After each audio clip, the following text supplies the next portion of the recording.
Pleasant good evening to you from Ankeny High School here on the Ankeny Activities Network, built by the Danielle Seifert Real Estate Team. Paul Yeager and Ryan Hackey with you on this Tuesday night as we head into the final week of the 2025 calendar year of the 2026 season as we get ready for basketball tonight at Southeast Polk and the Ankeny Hawks from the high school. All right, Ryan, let's take a look at it. It's pretty easy. You've got a team that's 5-1, fourth in the state. You've got Southeast Polk 2-4. These two teams, they're playing for the ever-elusive momentum headed into that holiday break. What's your mentality on a game like tonight? You know, I looked at the stats and did my research, and for Ankeny, honestly, stick to the template. They're playing some good basketball. Their margin of victory is about 10 points over their opponents, other than a little blip on the radar to Johnston, but stick to the template. For the Rams, I took a look at the roster. They are a young bunch, Paul, and so the keys for them, in my opinion, is stick together, get some high percentage shots, and then obviously contest Jayla Williams. Well, that's what everybody tries to do, and it's easier said than done for the Creighton commit. The buzzsaw that Johnston does roll on, and everybody's looking up at the Dragons again as they are on a quest for yet another great season. So there's a lot that can be learned, but you play what your schedule is. Coaches try to make them as tough and challenging as they can, but yet victories where they can. Now, this is a conference game tonight. So the Rams, they have lost to Iowa City Liberty, who could be in the running for state, Johnston Valley, who Ankeny has defeated, and Waukee. All four very good programs. They beat Pleasant Valley and Marshalltown. Pleasant Valley is no stranger to state. So this is a Rams team. When you're young, it's that high risk, high reward. Correct. Is that the best way to look at a young roster, Ryan? Well put, well put. And then for the Ankeny Hawks, you mentioned Jayla Williams. She's averaging 19 points a game. But she's got help this year. A couple of her teammates are in double figures. Ainsley Keene at 10 and Ali Aguirre. Am I going to get it right? Ali. Ali. It's a tough one. Ali. Rio, Ali. We know she's good. We knew she was coming, and coaches are optimistic but cautiously guarded. A freshman in this league, what's your mentality got to be like? You know, that's amazing. And again, you're here for a reason when you're a freshman, right? You certainly can play ninth grade ball or JV basketball, but the coaches see something in her. Her stats across the board are good. She's contributing about 10 points a game. You know, you look at Jayla, she carries her load about 18 points a game. And then we'd probably be remiss not to mention Ainsley Keene. You know, she kind of is a stat filler in my book, 9 points a game, 8 rebounds, and 3 assists. So, again, well-balanced Ankeny team. They should come out and do what they do tonight. Ankeny looking to get back to state for the first time since the split, 2013. Their last title came in 2005. The Rams have been there in more recent times, but it's a new regime. Brad Johnson, in his third season there, came over from Des Moines Christian. He's been teaching in the Polk district for 18 years now. He knows this crew. You mentioned the young. He's starting 2 freshmen, a couple of sophomores, and a junior. Hallie Clark, the veteran of this team, right, as a junior. So again, we talk about that high risk, high reward. This is a team that just looks to get – you just want them to get better every night. He says that we've got to communicate early in transition and identify shooters, and you got to keep Williams from being Williams. And that's easier said than done. Correct. And just to take a step back, I know Brad Johnson well. He's from the old Corn Bowl Conference in North Iowa, yes, Paul. Yes, he is, from Rockwell. Yes, Rockwell Swelldale, I guess the artist formerly known as Rockwell Swelldale. Correct. And Brad was about my age. We won't say that number, but he was tenacious, a tenacious competitor, a great athlete, a great 3-sport athlete. We faced off several times, and I know he will bring that mentality to the Rams. You know, it's going to take some time. You look at that roster, like you said, it's young up and down. But again, we'll see what kind of composure they have and if they can hang with Ankeny tonight. The Hawks come off a win Friday night against Waukee here at Ankeny Gym, 56-48. And then they will play tonight against Polk. And then they go to Cedar Falls to the new high school gym, second year of that facility. And that's always been, they've played them sometimes to start the season, but this one is to end. And then after the break, it doesn't get any easier. They play Dowling, Waukee Northwest, and Centennial before the month is halfway through. The Rams, they come off that win against Marshalltown.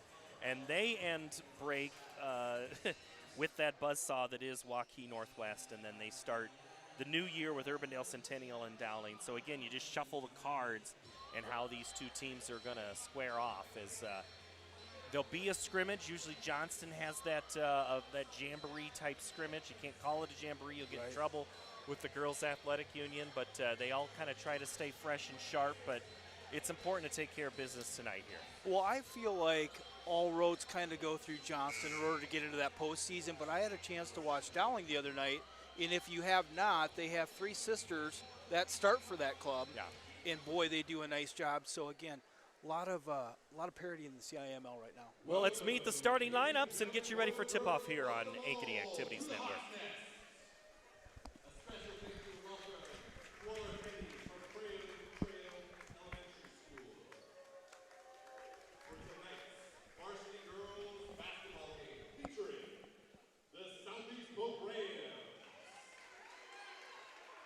Taking on your Hawkettes. When our game begins, our officials in charge are Jason Milan, Rich Suka, and Derek Clausen. The Rams are led by head coach Brad Johnson, assistant coaches Corey Brokerding, Kevin Burton, and James Redd. Starting lineup. For the Rams, 5'8" sophomore, number 3, Brooklyn Ruddy. 5'5" freshman, number 4, Yasana Love Smith.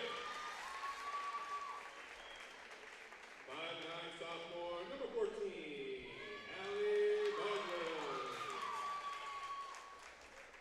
5'5" junior, number 15, Hallie Clark.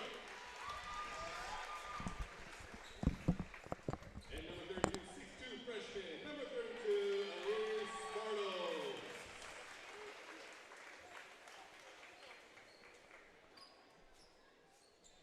The Hawkettes are led by head coach Nathan Toby, assistant coaches Gary Birdwell, Cody Kane, Shava Aguide, and Peyton Fay. And now, Hawksmith, get on your feet, get loud, it's time! Starting lineup for the Hawkettes. 5'8" senior, number 4, Karl Stockman!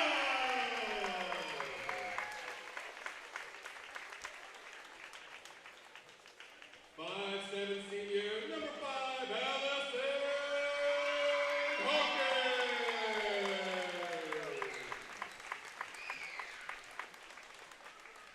5'9" senior, number 22, Caleb Wilco!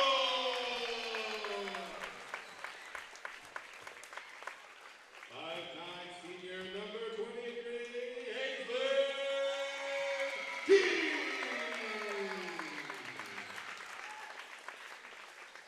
And 6-foot freshman, number 30, Ali Aguirre!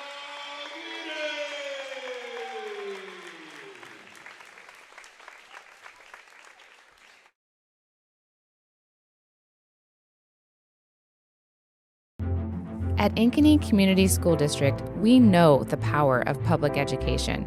Your child's preschool, transitional kindergarten, and kindergarten journey begins here with a strong foundation. Certified educators provide an engaging curriculum in safe, nurturing environments. Space is limited for preschool and transitional kindergarten. Experience Ankeny. Preschool is free, and the strong start we provide your little learner is priceless. All the pets in Ankeny can't wait to see us at Heart of Ankeny Animal Hospital. Located just south of Uptown, our family-owned and operated practice has yearly plans with monthly pay options. Your dog or cat can get routine and preventative care before you may ever even know they are sick. From dental care to x-rays to our own pharmacy, we love them like our own. Your pets are our pets at Heart of Ankeny Animal Hospital. More Iowans drive Chevy than any other brand, and nearly 25% of the new Chevrolets sold last year came from the Karl Auto Group. Since 1978, we've exceeded expectations with an unbeatable selection and hard work that makes us your dealer for life. Come see why Iowans trust Karl Chevrolet, with locations in Ankeny, Stewart, and Webster City. Your dealer for life, it's the Karl way. It's a CIML showdown on this Tuesday night as we get you ready for basketball. It's the Ankeny Hawks in their home white, maroon numbers trimmed in gold.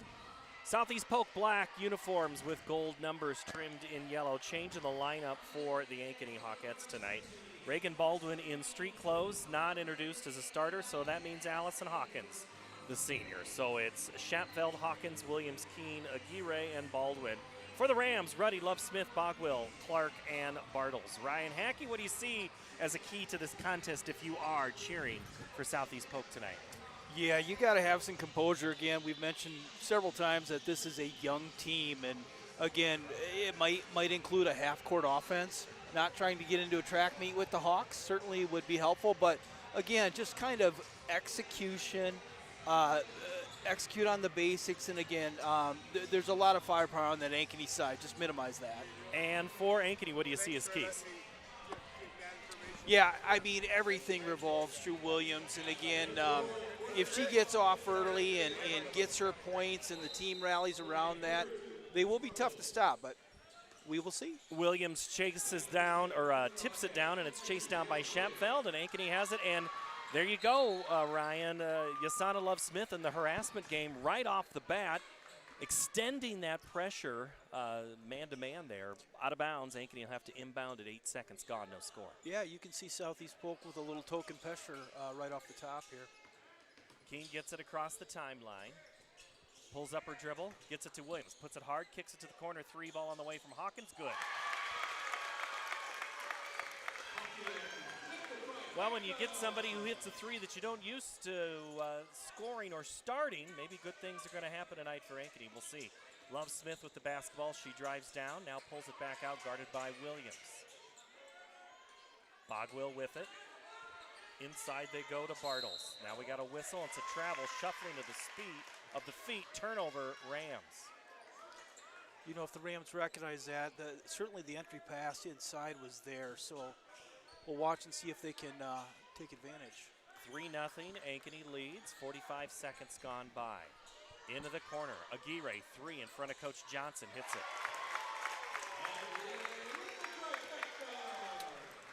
It's a lot of swagger for a freshman, Paul. Woofda. You love swagger at any level. 6-0 on a pair of threes for Ankeny. Love Smith, transition, nice runner, won't go. Keene gets a hand on it. Love Smith powers through, gets the first rebound, misses the second attempt, and Ankeny will clear it. Aguirre gets behind the defense, and it's knocked out of bounds by Elise Bartles. Yeah, we had seen Love Smith lose a handle down at this end, but that's, what I consider a high percentage shot. I don't think we want to get into much of a shooting match if they're Southeast Polk with Ankeny. And it's going to be a turnover, and it's going to go to Southeast Polk as Jason Alons, Rich Sukup, and Derek Clausen, the officials actually. It was Jason and Rich that had the conversation, and it'll go back to Polk. A little pressure coming from Ankeny, and it's going to be a foul. I think they'll get Shapfeld on that. And it is on Kyla Shapfeld, the senior, picks up her first personal.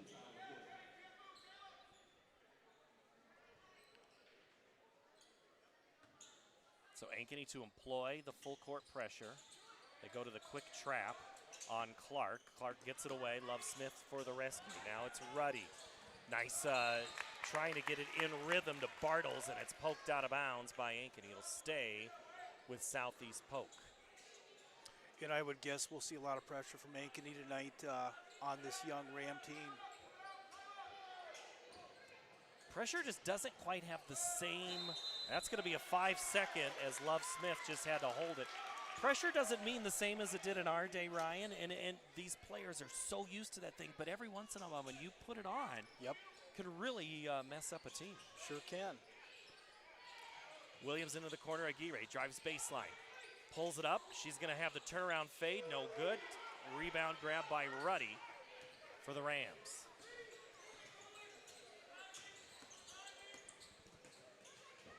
Brooklyn still dribbling. Pulls out. Maybe took a little extra step, but does pull up her dribble. 6 minutes on the game clock. The runner, good, and 2 points for Hallie Clark. As I see her grandmother just gave her a nice applause. Mom just kind of said, I know.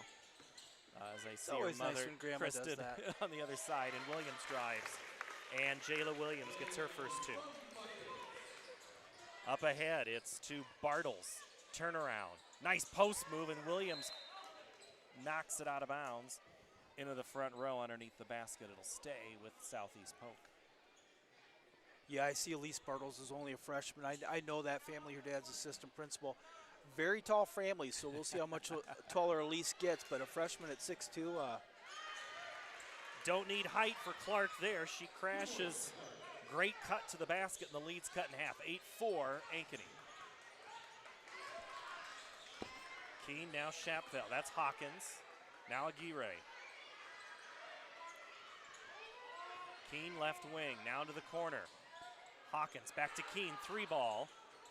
Rattles around, no good. Rebound grabbed by Bogwill, and she'll run the floor. Gets by her defender, lays it in with the left hand, no good. 3 white jerseys collide, and Keene comes away with it. Into the right side, poked away, still loose, still a Southeast Polk ball. Ruddy on the breakaway, left hand good.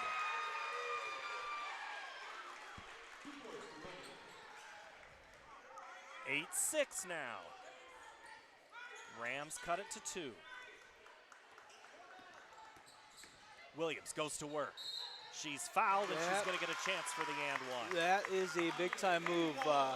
Creighton's going to get a gem, and in Williams, just a big, nice hop step, hard take, and one. Had a chance as we have some substitutions coming into the contest. Jenna Hallbrook in, as is Emma Worley, and Emerson Hutchins in for Coach Toby's Hawkettes. That was a 4-person substitution. You don't see that all that much these days. As Williams converts? No, you don't. And you would think the teams could do more of it as the pressure works momentarily, but Ankeny not able to grab it.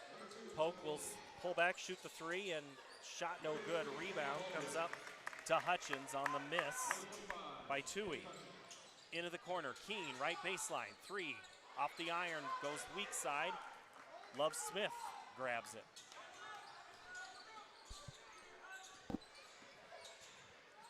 Love Smith's 3 at back iron, no good. Keene the rebound, she's fouled at the top of the key on contact, and Love Smith will be whistled for her first. You know, I'd like to see Love Smith go to the basket. It definitely tell she's a quick girl, you know, and I think if she gets a step, she can go to the basket and make some things happen. Sometimes that's what teams want you to do, right? They know you can drive, but they say, I dare you to shoot it. Correct. Maybe what Ankeny's trying to do tonight. Keene. She'll shoot it from anywhere if she gets the chance. Worley. Now, nice step in by Love Smith. She goes the other way, and it's going to be a foul on Williams. That was kind of right on cue, wasn't it, Paul?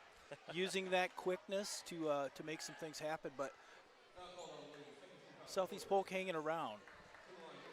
11-6 Rams looking up at the scoreboard, trailing by 5. Love Smith's first free throw is good. Freshman gets a point into the ball game for the Rams. You know, I just Izzy Bogwell. Continue to be amazed by this Southeast Polk roster of how young 14, 15-year-old girls, you know, they're going to be something to mess with, you know, as they mature. Hallbrook to Williams.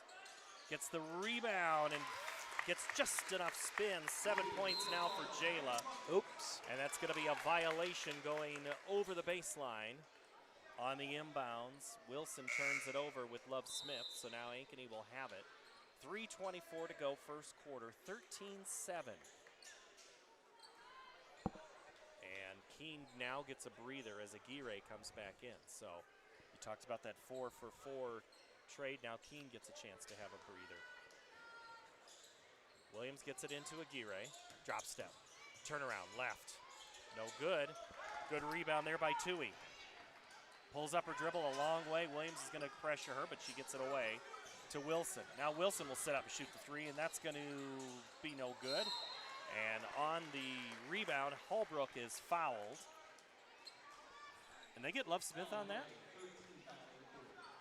I don't know if they did, No, but they give it to Ruddy, so that's her first. you know, kind of reading Brad Johnson's body language, I'm sure he's not overly happy that he had no one underneath the basket when one of his gals took a three-point shot. So need those rebounders. Drives the coach crazy, right? Right. At any level, any era. Where are my rebounders? You can hear it. Inside they go. Do the Hawks to Hutchins. She's going to have her shot blocked, and then it's tipped around and grabbed by Tui on the loose ball. Tui runs point on Aguirre. Now to the right wing she goes. Pulls up her dribble. She needs help. 4.5. Gets it away. Now Ruddy. Good pass. Love Smith 3. Off the mark. Gets it back. Left is tipped. And we're going to have a held ball, and it's going to stay with the Rams. 3 Rams, 3 Hawkettes come in on a Heart of Ankeny Hospital substitution. Wholesale changes. We got hockey lines tonight. Trying to get it into Clark. Instead, coming to save the day is Tui. Now it's back to Bogwell. Clark again, cuts in, goes around Aguirre, and Keene collects. Approaching 2 minutes left in the first quarter. 13-7, Ankeny with the lead. Aguirre showing on the dribbling. Now kicks it to Keene, who cuts it, dishes. Hutchins puts it on the floor. Keene grabs it. Keene, 8-footer, good. Ainsley's first 2 of the game come at the 150 mark. Clark looks for a cutting. Not quite able to get the bucket down is Bogwell, and Ankeny gets the basketball back.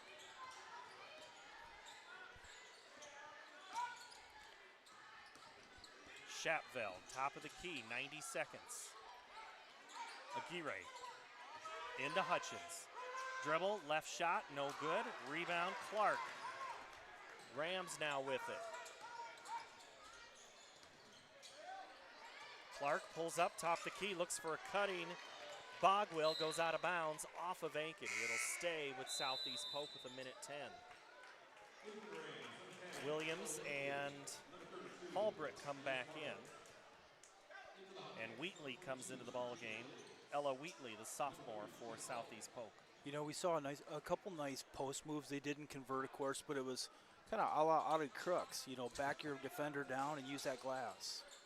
Fun to watch. Worse players to watch than Audie Crooks. Keene. If anything, Ainsley Keene has probably 19 rebounds, I think, in this first quarter. She's been everywhere. Williams, before she can get her motor running, she's fouled up at the top of the key, and it's going to be, I think, Ella Wheatley. Well, I think you make a good point about Keene, too. Obviously, Jayla gets a lot of the headlines, right, with her ability, but boy, Keene just does a lot of that dirty work, and again, very valuable to a team like Ankeny. Williams has it poked away. Now Aguirre, under 50. Williams will shoot the 3 and miss. Bogwell. Now it's Keene again with yet another rebound. Williams into Aguirre, who somehow gets it back. She's fouled on the shot. She'll go to the line for a pair.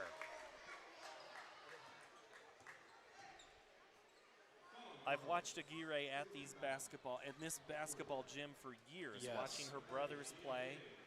And now she is the one out on the court, and I know that she's been friends with a lot of these players over the years. She hits the first one, and we're going to be talking about Ali for a long time. We'll get a chance to see her brother Rio in our nightcap tonight. Boys contest should be a good one as Southeast Polk continues to improve, and the Hawks doing the same. I tell you, Ali Paul is fun to watch, and again, she just doesn't move like a freshman, right? She moves like a veteran, but 4 more years of her, my goodness. And it's going to be, is that a kick or a foul? They're going to say Ankeny kicked on that inbound, not a foul. So the Rams are going to have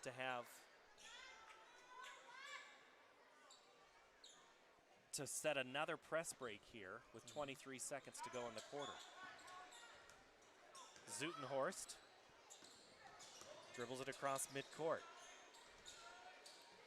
15 seconds left in the opening frame. Zutenhorst now back Bogwell. Top of the key, 8 seconds. Drive it in is Clark. She has it knocked away. Rams got to go, 3 seconds. 2, Zutenhorst, 3, way out, no good. And Ankeny holds and will take a 10-point lead after 1 quarter of play. 17-7 here on the Ankeny Activities Network, built by the Danielle Seifert Real Estate Team. Searching for a home that combines a resort lifestyle with the comfort of being close to your loved ones? At Epcon Communities, we make building your dream home an easy and exciting journey. Choose the floor plan that fits your lifestyle, handpick the finishes to make it uniquely yours, and leave the rest to us. We'll handle the construction, you focus on the fun part. After closing day, your new home is all yours, ready for you to start enjoying the community, the amenities, and that special sense of belonging. Visit clarityconstruction.com for more. 1 quarter down, 3 to go. Ankeny leads 17-7 here on the Ankeny Activities Network. Paul Yeager, Ryan Hackey. All right, Ryan, you're Brad Johnson right now. You talk about his demeanor there in the early part of the first quarter. You know, he knows this team. You know, they got to work for good shots. If they get poor looks, that leads to runs. Have they had poor looks, or have they had good looks so far in this first quarter? You know, if I'm Brad, I'd use a little TJ Otzelberger here. Own the paint, right? The girls are taking a lot of shots way out deep on the perimeter. A lot of the offense, the passing is back and forth, is way up top. Let's get down low and get some fouls and get some easy buckets. I thought you were going to say don't skip arm day. Correct, Yeah. that too. Get those curls in. Clark goes to work for the Rams. They bring back out Ruddy. Oh, and a cutting and scoring Grace Wilson. The freshman gets 2 to start the second quarter, cuts that lead down to 8. Ankeny has Aguirre, Williams, Schapfeld, Keene, and Hawkins on the floor, so they're starting 5, but a little different look for the Rams. Zutenhorst stays out there as well, and there's Aguirre, a little too strong, grabbed by Ruddy. Wilson's there, as well as Bogwell, Clark, and then, as I said, Zutenhorst, and that's going to be a foul. It's going to allow Brooklyn Ruddy to go to the line. She is fouled by Aguirre. I think Coach Shelby probably talked to Williams just a little bit and said, hey, they're a little too close for comfort here. I want to see you do more as, kind of our leader. I would expect she'll have a big second quarter. Well, Ruddy averages 13 points a contest. She misses the first free throw there. She only has 2 points so far. When you frustrate the other team's best scorer, sometimes that's contagious. It sure is. Ruddy's second free throw is no good. Keene, yet another rebound. I might send one of the guys over to the scorer's table to get rebounds at half. Ainsley needs help. She gets it from her friend Jayla Williams. Williams trying to put on a behind-the-back dribbling clinic. Now Keene, left wing, has it poked away momentarily, gets it back. Shot clock approaching 10. Keene is just all being guarded heavily. Now Williams to the rescue. Jump step kick, now back out Keene. 3 on the shot clock, 3 on the way, no good. Williams somehow takes the inside position, collects and scores. 9 for Williams, timeout, Ankeny. Yeah, I think number 3 gave up a pretty good look, and maybe she didn't realize what was on the shot clock, but it worked out. Ankeny takes the timeout. You talk about, that's the trend that Ben McCullum's been doing. Not necessarily when they're down, but when they're up. What do you think of that strategy? You know what? I think fans love to see run and gun and track meets and up and down, but McCollum certainly has a recipe for success with that half-court offense. And you know, Iowa hung around with Iowa State, but again, I think you kind of control the narrative, for lack of better words, you know, with that half-court offense. It's been interesting to see. In fact, it got him into trouble the other night.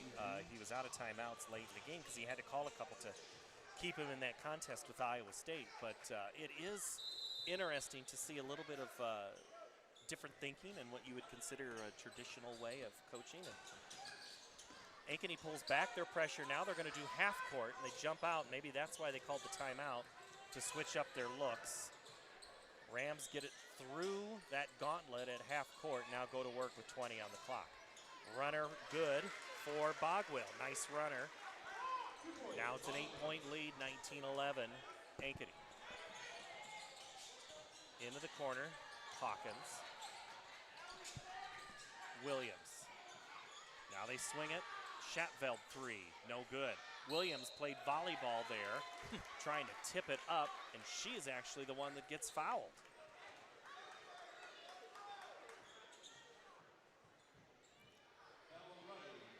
So Ruddy gets her second personal. And with the new rules here a couple of years ago, it's still just one foul apiece for each team here in the quarter. Williams hits the first. She's now in double figures.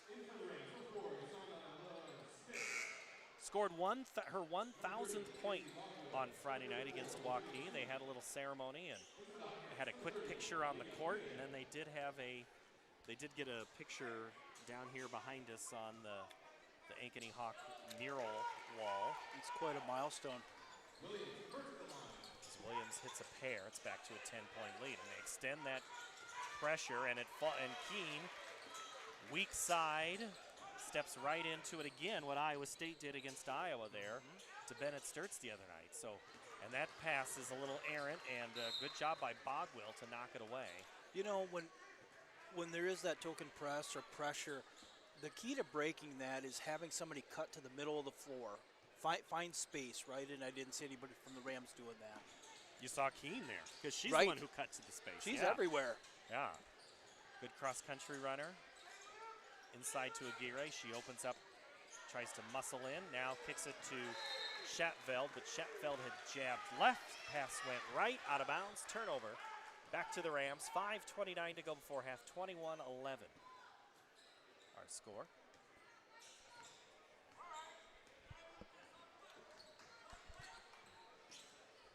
Love Smith back into the contest. She has 1 point, looking to get a few more. Nice drive, gets Williams in the air, playground fadeaway, nice shot. Just didn't fall, Williams the board. Williams backs down her defender, then kicks it to Aguirre in the corner. 3 from Ollie, good.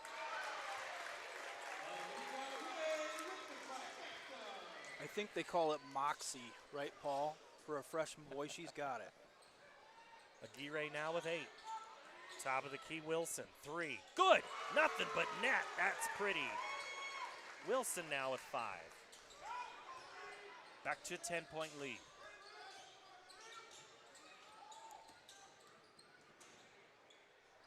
Hawkins into Schatveld.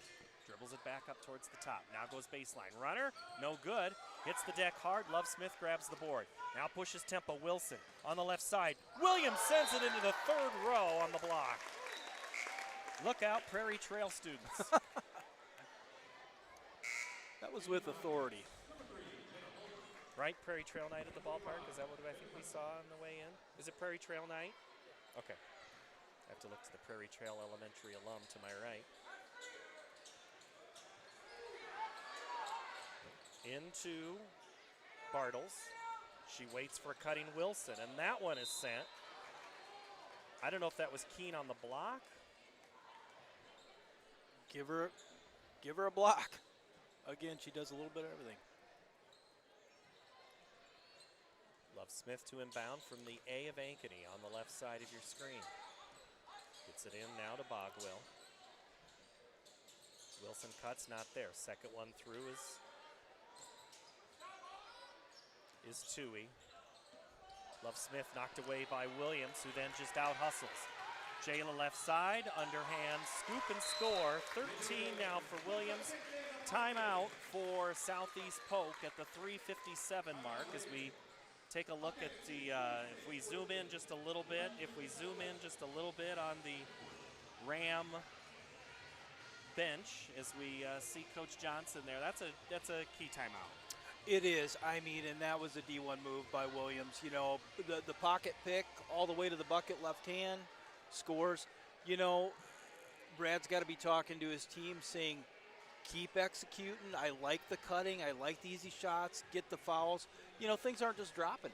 So, again, you got to, again, high percentage is probably key at this point in the game for the Rams. Coach Johnson also told us, hey, we gotta have the next play mentality. You gotta flush that one right now. You gotta be a goldfish and forget about it. But you also have to handle the plays and respond. So now this is, you talked about it in the open, Ryan, about you gotta play beyond your years. They gotta grow up real fast right now, or this game's gonna get away from them. They sure do. There's a big mental component to this, especially with young players. Ankeny goes back to that full court pressure. They double up on Clark, and it's going to be a held ball. Now it's going to be alternating possession.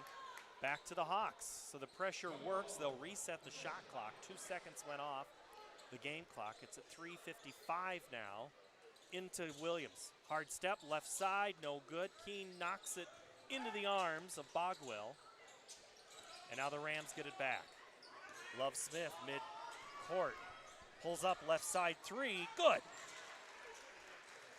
Yasana, her first three, she now has 4.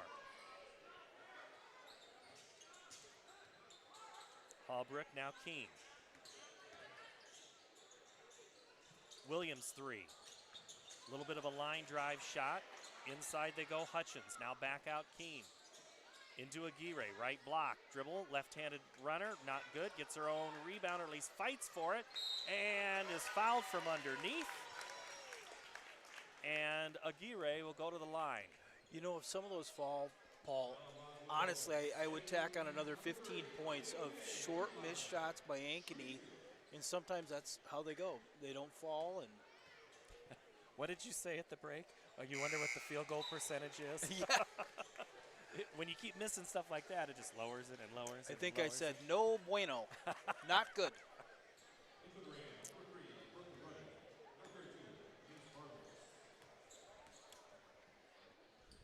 Aguirre's shot is good. Now with 10 as Ali goes 2 for 2. Now back Love Smith. Ready. Inside they go Bartles. On the block, she travels. Aguirre had her position, and you're trying to, I don't know, coal mine your way. I don't know what you call dig in. Fortunately, with the shoulder, the foot moved as well. And you can't do that. Where are the students to yell, you can't do that, right? Aguirre drives in left side, then on the crossover is fouled. And I think they're going to get Elise Bartles. And it is. The board says her 3rd foul. I missed 2 of her fouls, so that's part of the reason we didn't see Bartles and so quickly going to the bench. And coming in is Olivia Tui. Paul, you had mentioned the Geary family earlier. Were there 4 kids in that family? 4, 3 boys and a girl. And I saw Dad walk out early, and he certainly looks like he played some sports as well. Yeah, Salvador is now an assistant on the staff. He's working with more of the JV girls. Along with Cody Canny.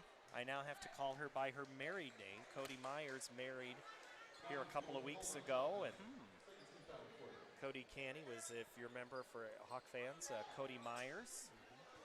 Great basketball player for Ankeny. Oh, yes. I tell her that every time I see her. I haven't seen Paul in a while. I thought he was the mayor of Ankeny when he came in. Boy, everybody. Hi, Paul, handshake. As the shot goes there by Bogwell is no good, and Keene gets the rebound. I'm just talking to people, Ryan. You know that. I've always done that since You forever. ooze charisma. Love Smith ahead. Oh, nice collection. Oh, I wanted to see that go for Clark. It's going to be knocked out of bounds. It'll stay with the Rams. I was thinking about it today. It was more than 25 years ago when we first met. Can you believe that? Wowzers. Mason City, Iowa, Mason City, Iowa. 1998? Yeah. Goodness gracious. Goodness gracious, time flies. You don't look any older. Do you? Have you looked at me? This beard doesn't get any whiter, Paul. You just didn't have the beard then. Love Smith's three's no good. Oh, Aguirre pulls up her dribble and thought maybe Bogwell was going to make her pay. Under 2 minutes to go, second quarter. Hawkins, Williams, that one's poked away. Love Smith just takes it because it was going to be a turnover. And she throws it up and gets the bucket and the foul. Williams was going to probably want that play back. Wow. So the up and under. A little bit lackadaisical. I thought, where is she going with this? And she went right underneath and used the glass. Got a challenge. Love Smith's going to say, I played against that Williams girl when I was a freshman. You should see the shot I did on her. Bucket is good. 7 now for the freshman. Pulls the lead back to single digits. If you're Southeast Polk, you need to keep it here. If not, keep chipping away here as we approach 90 seconds to go before half. Williams, across the way. Goes to Callie Stull, who checked in. Looking for Hutchins as Aguirre. She'll use her as a screen. Into the paint, she's got to get rid of it and get out of there. Williams now to Hutchins. Shot clock down to 5. Williams drives hard off the glass, fights for her board, and I think it's going to be off the hands of Ruddy, and it is. It'll stay Ankeny basketball, but shot clock at 33, so they did reset as Keene comes in and Stull goes out. You know, when Jayla watches this game a little bit later today, I hope she watches our broadcast, of course. She's going to probably kick herself and say, gosh, I had some bunnies that I missed, but. Oh, nice give and go. She'll take that assist, and I think Keene's going to look and say the same thing on that play. She was so wide open, she didn't know what to do. Aguirre switches it over, and it won't go. Oh, that would have been a highlight-worthy moment. Clark with the basketball. Harassed by Williams. Now it's stretched up to Tui. Bogwell drives. Kicks it to the corner. Clark for 3. Good! 30 seconds to play. Lead is cut to 6. The Rams are in this one. Absolutely in this one.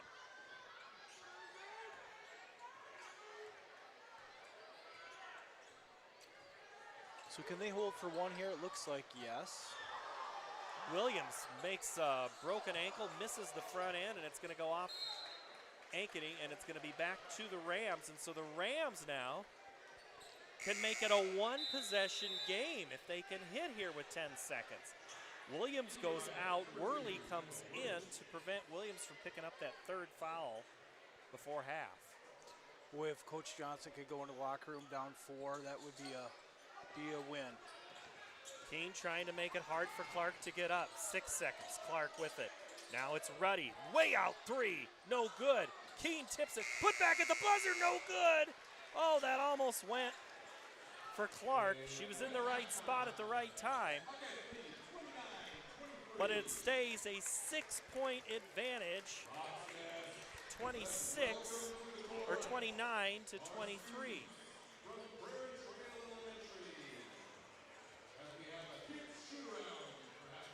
As we will take a break, when we come back, we'll look at the first half statistics. We'll preview the boys' game and get you ready for half number 2 from Ankeny High School. Our game tonight on the Ankeny Activities Network, which is built by the Danielle Seifert Real Estate Team. Your score, Ankeny 29, Southeast Polk 23. Back in a moment here on the Ankeny Activities Network. We're here at US Cellular, Frost Days, where our customers get exclusive deals just for them. It's like we got our own special club. Should we show them?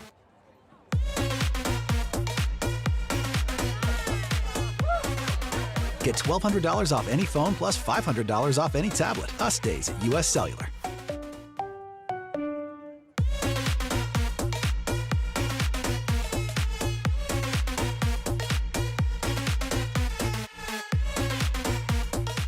Phones were made to help us connect, yet somehow they've made us less connected. Which is ironic. Don't you think? We try to put our phones down, but we need to pick them up to see the menu. We can't watch something without also watching something else. Ironic. Ironic. But look, here's a phone company who wants you to use your phone less. That's ironic. Yeah, but in a good way.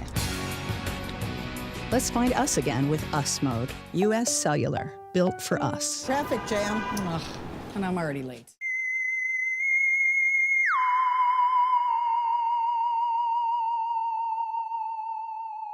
So when an athlete walks into Nick Jarash Fitness, the one thing we want them to know is that this is a phenomenal community. We have the best coaching. We have the best technology. We have the programming that can help them succeed. So whether it's trying to get on JV for the first time, going to that next level on varsity, going from a second string to an all-state player, we have the tools, we have the programming and the coaching in order to take each individual to their next level.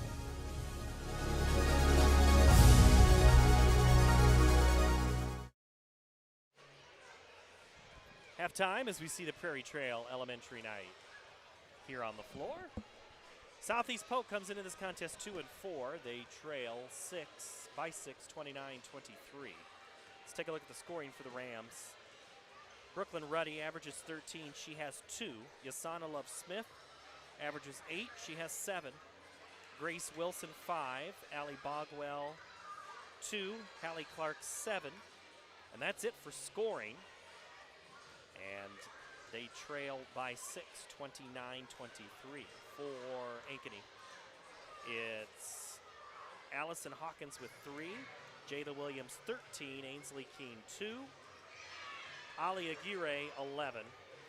And Reagan Baldwin scratched from the lineup tonight. Regular starter is not been on the floor. So of those scores, Ryan Hackey, what surprises you or perplexes you? Sure. So if I'm Ankeny's coach, I'm probably talking to the team about, guys, square up and hit those high percentage shots. We missed so many and, maybe weren't balanced or maybe weren't squared up to the basket or using the backboard, whatever it happens to be.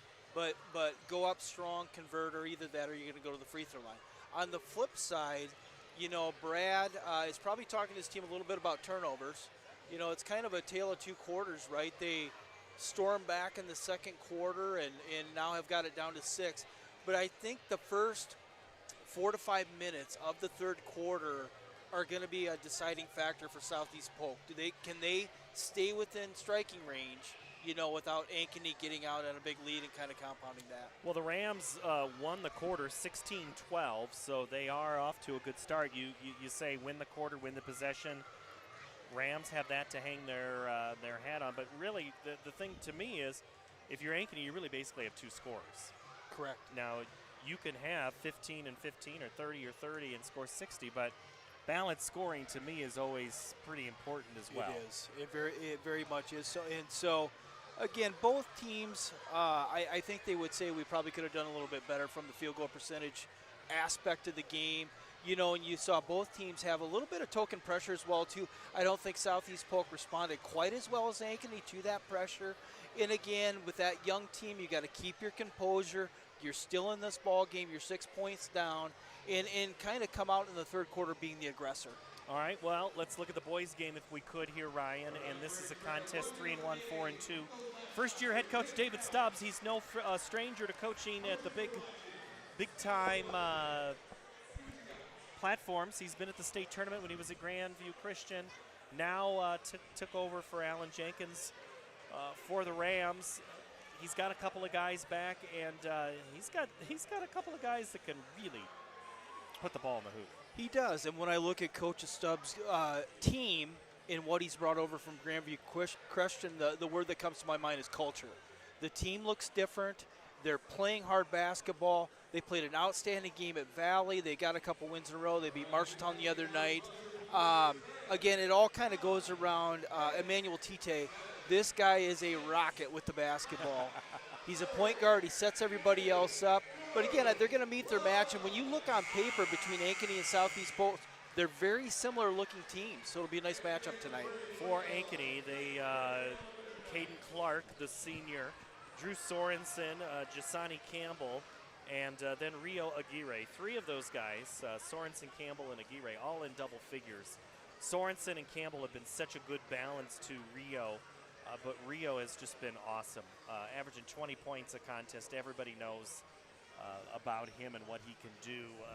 You know, we're seeing his sister play. We know what the Aguirres do on the court, and this could be a sneaky, really good contest. I think it could be a great contest. You know, when I watched the Valley game and watched the broadcast, they said this Southeast Polk team is a team you probably could see at the end of the season vying for a trip to the state basketball tournament. Going back to Rio, I looked at the stats, and sometimes you can see these scorers that are a little lopsided. What I mean by that is they score a lot of points, but they don't do a lot of the other things, right? I look at Rio's stat line, 20 points a game, 7 rebounds a game, as well as 6 assists. That's a complete player. So not only is he getting his, but he's getting the other team involved, players. Yeah, and when teams, they collapse on him, if you talk about balanced scoring, if you're the guy he gets the ball to, if he's double or triple teamed, which does happen, if those guys score, it makes that team even harder, because then you got to, oh gosh, we do have to play on Campbell. We do have to play on Sorensen. And then all of a sudden you forget about Aguirre, and he pops off for 20. That'll be fun to do. All right, we'll take a quick 2-minute break, second half. When we return, you're watching the Ankeny Activities Network, built by the Danielle Seifert Real Estate Team. Your halftime score, Ankeny 29, Southeast Polk 23. Back in a moment. What if you could create memories that would last a lifetime? That would be pretty cool. Well, now you can.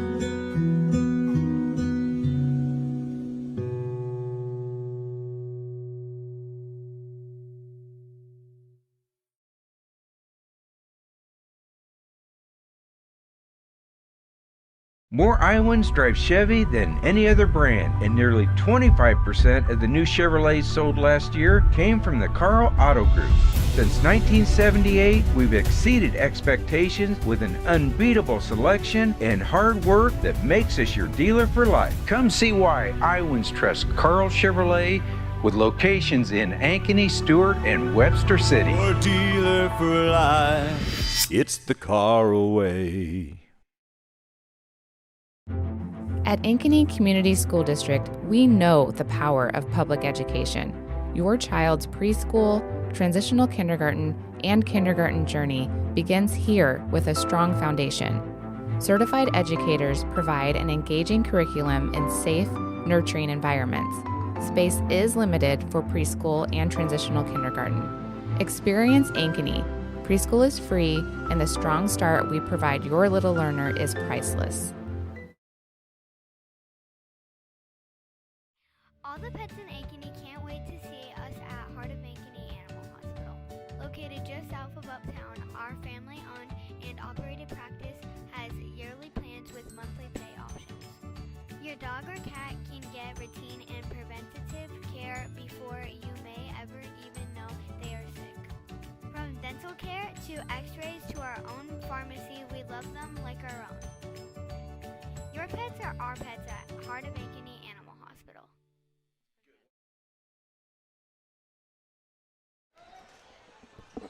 We're ready for half number 2 here on the Ankeny Activities Network. 29-23. Paul Yeager, Ryan Hackey with you. As Ryan and I catch up over this contest in a few years, and you've got a few games coming your way here this winter, right? Yeah, that's what I have been told. So I live over in the Altoona area, so I get to do Southeast Polk a couple times, but certainly would take more opportunities to work with the living legend here, Paul Yeager. Why? Who's here? Oh, is Andy here? Oh, okay. I mean the mayor. The mayor. Yeah, I don't know about that. That's Andy Pollock, our boss here on the Ankeny Activities Network. All right, half number 2 getting ready to go. The Rams make a nice run. They 16-12 in that second quarter as they come back out. Looks like they're going to bring Ruddy, Love Smith, Bogwill, Clark, and with 3 fouls, Elise Bartles. And Ankeny brings Williams, Keene, Shapveld, Hawkins, and Aguirre. So Starting 5 for both of these teams as we get ready to go. Fresh 8 on the clock. We're ready to throw it in and get you this game 1 of 2 tonight in the doubleheader girls and boys contest. Yeah, so this is a really important time for the Rams to come out again, be the aggressor, keep within striking distance. And nice move by Clark. She goes right to the hoop and scores, now with 9. So that's a good start for the Rams. Tipped away, and they jump the route, and all of a sudden Williams' pass is poked away. And now Southeast Polk can get even closer.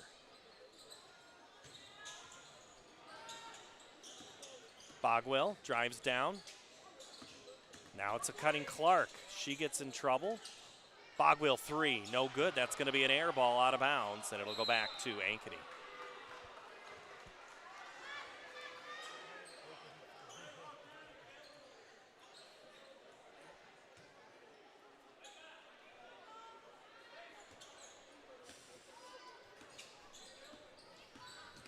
Keene brings it up across midcourt.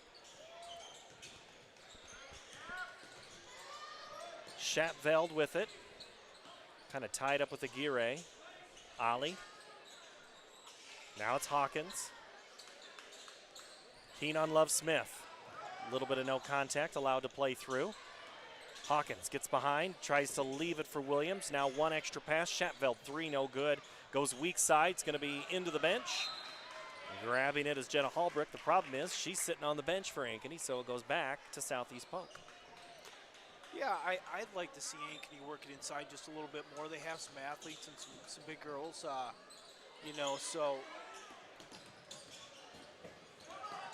the opportunity presents itself.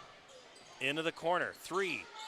It's going to be too strong. Aguirre weak side board. She pulls it away and she's fouled on the arm. And if that's on Bartles, that's number 4.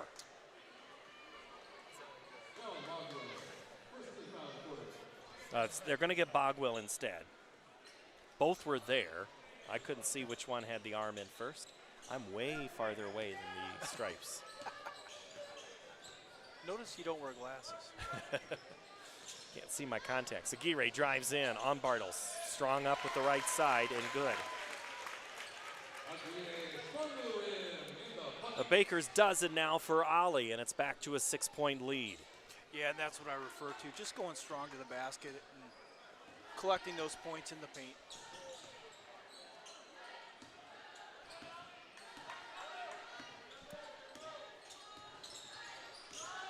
Clark with it. Drives in on Keene, kicks to the left side. Bogwell pulls up, 8-footer, no good. Aguirre there had Bartles blocked out and is able to collect. Keene steps into the 3 but travels.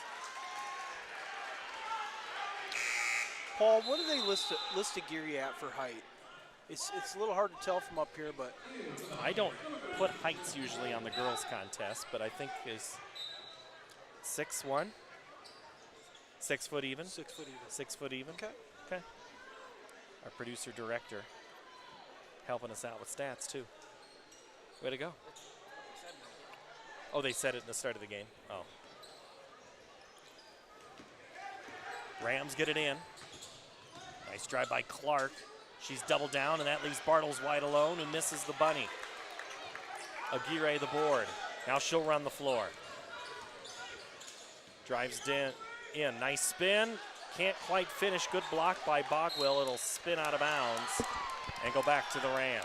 I think everybody in the gym wanted a foul, including Coach Toby.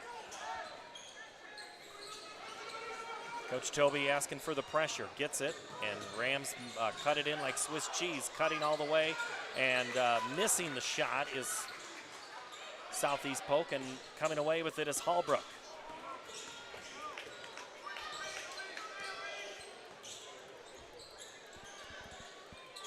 Ankeny looking to extend their 6-point lead.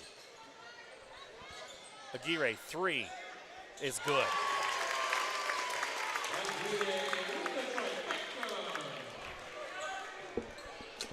know, here's where I talked about Paul stretching out that lead, and it was pretty critical for the Rams to hang around. In the third quarter, we'll see what develops.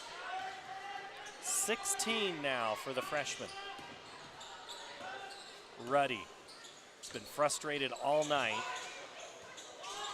Boy, and Aguirre's going to get whistled for the foul there. Bartles was just, you could visibly see the frustration from up here. Finally gets a foul called in her favor.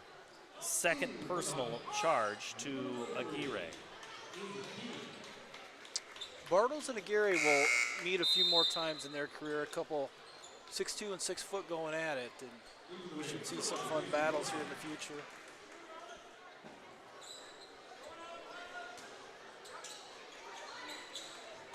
Ruddy taps it to get the defense or the offense moving. Catch and shoot and score is Bogwell. 2 points for Bogwell.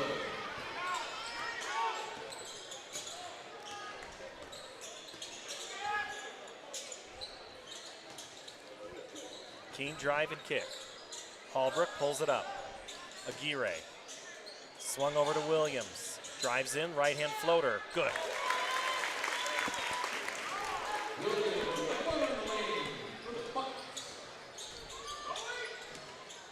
Just like that, it's a 9-point advantage for Ankeny. Love Smith in trouble. Bogwell to the rescue. Bogwell's shot no good. Williams 2-on-2. Ollie throws the right elbow, doesn't get it called on her. Now she'll kick to the 3 and shoot and score. 19 for Ollie Aguirre. Timeout on the floor. You know, it's kind of been a quiet 19 for Ollie, but she certainly has it going right now.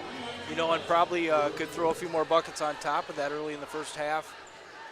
Missed a couple short ones. Unofficially, I have her for 4 threes. It's now 12-point advantage. So her threes are the difference in this contest. 4 times 3 is 12, right? Correct. Okay. I know I'm not in accounting. I work in banking, but I have my moments.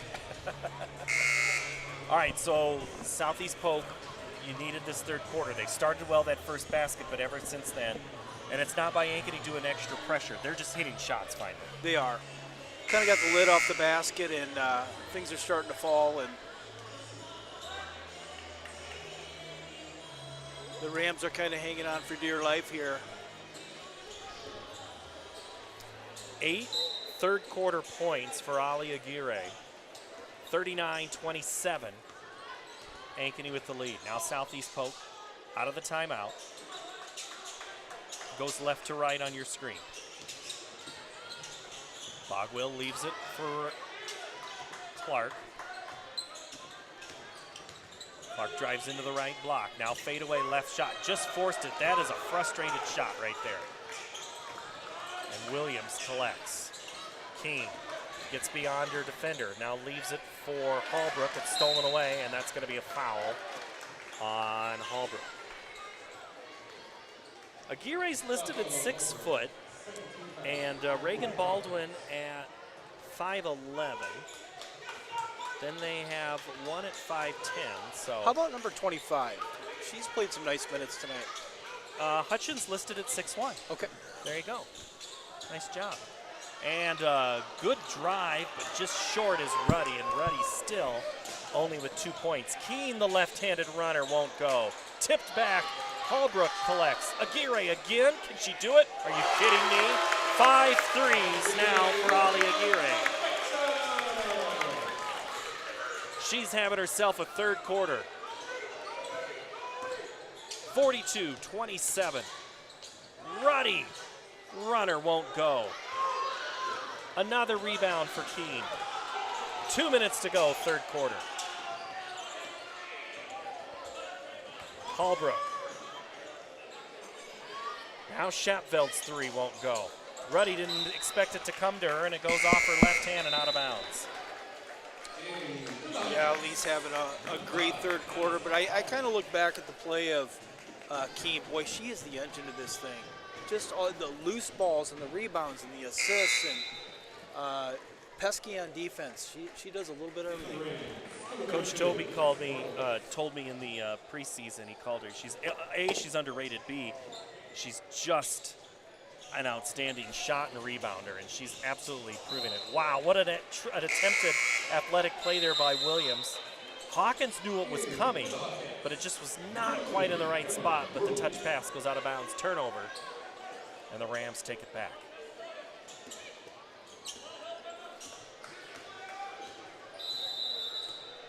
Whistle and a timeout. Rams, full timeout at the 1:39 mark. Ankeny 42, Southeast Polk 27. This is the Ankeny Activities Network, built by the Danielle Seifert Real Estate Team. More Iowans drive Chevy than any other brand, and nearly 25% of the new Chevrolets sold last year came from the Karl Auto Group. Since 1978, we've exceeded expectations with an unbeatable selection and hard work that makes us your dealer for life. Come see why Iowans trust Karl Chevrolet, with locations in Ankeny, Stewart, and Webster City. Your dealer for life. It's the Karl way. Rams have got to go here, Ryan.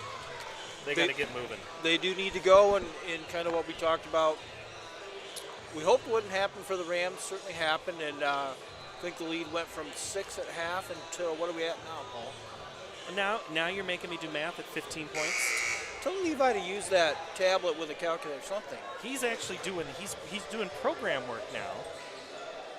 He's updating.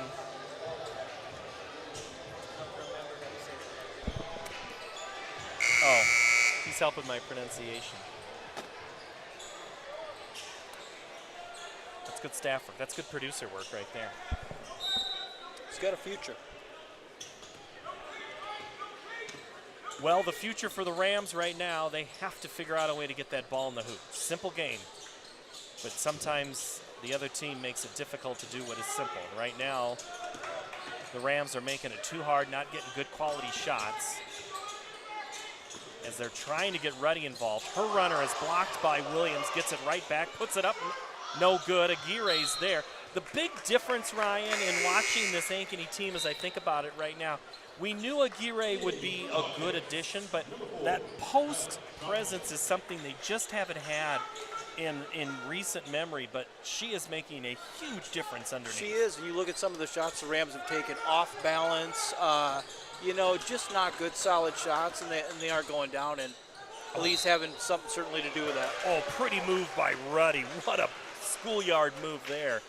And Brooklyn finally gets back into the scoring column. She hadn't scored since the first quarter. She now has, well, the scoreboard says 3. I have her for 4. There we go. It's on the right side. Yeah, third foul charged to Kyla Schappveld. That's what I was confused about. Yeah, you're right. And Brooklyn's 12-a-game ball player. She's at 5, I believe, and certainly missed her production, but we got another quarter to go. Now it's Hawkins. Aguirre, again, she's very comfortable from out there at 3. Drives in now, back in the lane. Keene, the 3. No good. Shot goes long. Trying to box out was Worley, but she just couldn't get it, and the Rams do. Here comes Clark. Goes one-on-one and scores. Nice underhand shot over Hawkins. And a good shot by Hallie Clark. She now's in double figures with 11. Final 20 seconds of this third quarter, which has been all Ankeny after the Rams scored the first 2. Specifically, Ali Aguirre. 11 points in this third quarter. Keene goes to work and hits the deck. She's fouled. And I think they're going to get Brooklyn Ruddy.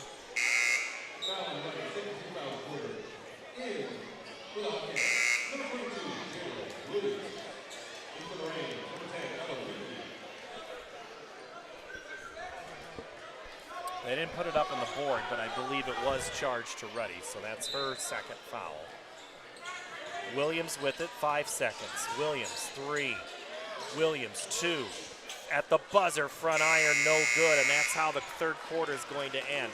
10-point advantage for for the Ankeny Hawks. They lead the Rams from Southeast Polk 42-32.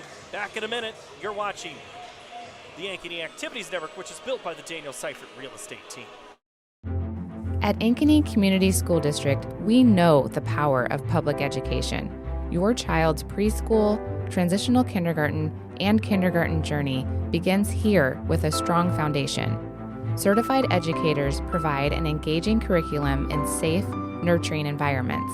Space is limited for preschool and transitional kindergarten.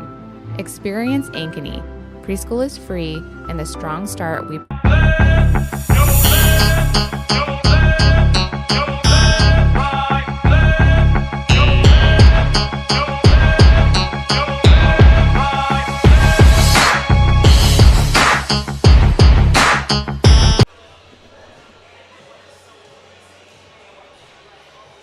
Aguirre had 11 of Ankeny's 13 points. The only other Hawk to score in that third quarter, Ryan Hackey, was Jayla Williams. Does that surprise you? It does not, because good things seem to happen when Aaliyah gets the ball. You know, flipping it over to the Rams right now, coming out of the timeout, coming into the fourth quarter. Again, we talked about being the aggressor. And Brad knows we got 8 minutes to go. We're down 10. We need to be aggressive and get after it if we want to have a shot at this. So we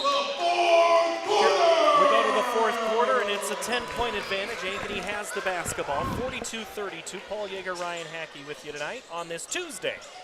Before the Christmas break, each team will play one more before calling it quits for 25, and they'll pick it back up in the first part of 26. Three-pointer on the way by Allison Hawkins. Jayla Williams gets the rebound and now goes back to work. Drives in, nice runner, won't go, and it's Bartles who grabs the loose ball. And Williams, of course, does it. Williams gets it to Keene, lays it in, misses the shot. Bartles gets it back, and Keene, you were talking about watching it back on replay. If I had a dime tonight for every short little shot that got missed or rimmed out, I'd have a lot of dimes, Paul. Enough dimes to get a popcorn, and that goes off of Tui and the official and into Brad Johnson's arms. Coach Johnson, he was at Des Moines Christian before he came to Southeast Polk. He's been to state with the Lions team, and there's a new coach at DMC because the old coach is now the North Side coach at Ankeny Centennial. You got all the chess pieces moving there, I think? Musical chairs. Three on the way, rattles out for Wilson. Williams or Keene? They're the only ones who are getting rebounds tonight. Actually, Keene's not as many in the third quarter. But Aguirre, you know what she's been doing tonight? Scoring. She misses a three finally. She had 3 threes in the third quarter alone. Bartles has to catch it in stride and throw it back because she was nearly out of bounds. Love Smith with it. Now Tui, top of the key, 6.5 to play, 10-point lead for Ankeny. Ruddy gets it back to Love Smith. Ruddy tonight struggling, only with 5 points. Love Smith with 7. See, this is a little bit what I was talking about. You know, being down, you got to look at the hoop and attack early and not take the shot clock down to 4 or 5, right? So it's Ankeny who wants to milk the clock. Let's see what they do if they take their foot off the gas. They go to work. Williams goes in on Smith, draws the contact. That's a veteran move right there, what she just did. That was a nice move. That's a D1 move, and let's see if she can convert at the line. Second foul to Yasana Love Smith. How many does Williams have tonight? I guess I'm not for sure. Williams 15, now 16. You know, very quiet 15 or 16 for Jayla, I tell you. She's had to earn it tonight, hasn't she? She has. 22 for Aguirre, 16 for Williams. I think any team will take not being the lead scorer if it means you're going to get the W, and Williams hits a pair. Jayla does her part, hits 1 and 2 free throws and extends it to a 12-point lead. See the Grinch and Santa on the baseline, Paul. Student section starting to fill up. Ankeny boys have drawn some interest. You got to be good still. Is that the Hawk's Nest? That's the Hawk's Nest. Okay. Santa's still making decisions, and that's going to be an illegal screen on Wilson. She threw out her arm, and Grace is called for the foul. Still time for Santa to change his mind.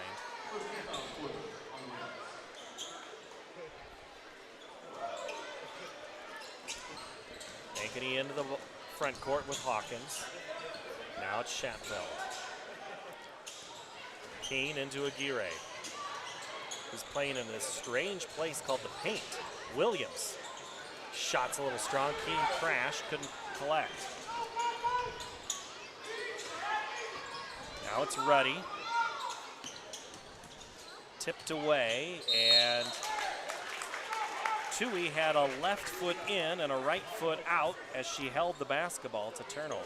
So while we have a second, Paul, did you get a chance to see the Ankeny-Johnston ball game? That one I did not. And we know they are a perennial power, no doubt. I'm interested to understand how they match up. Well, it's hard to match up with the Jenica Lewis right now, and just so many other good parts to that team. Aguirre on the left block. She has it knocked away, and Ruddy has it 2-on-3. She's going to have to go, and she does, and it's blocked by Shatfeld. And Keene grabs the loose ball. Now Keene to the left side. Now it's Aguirre. Nice move. Little ball out in front of her. Ankeny gets it back, and now they'll take a little bit of clock.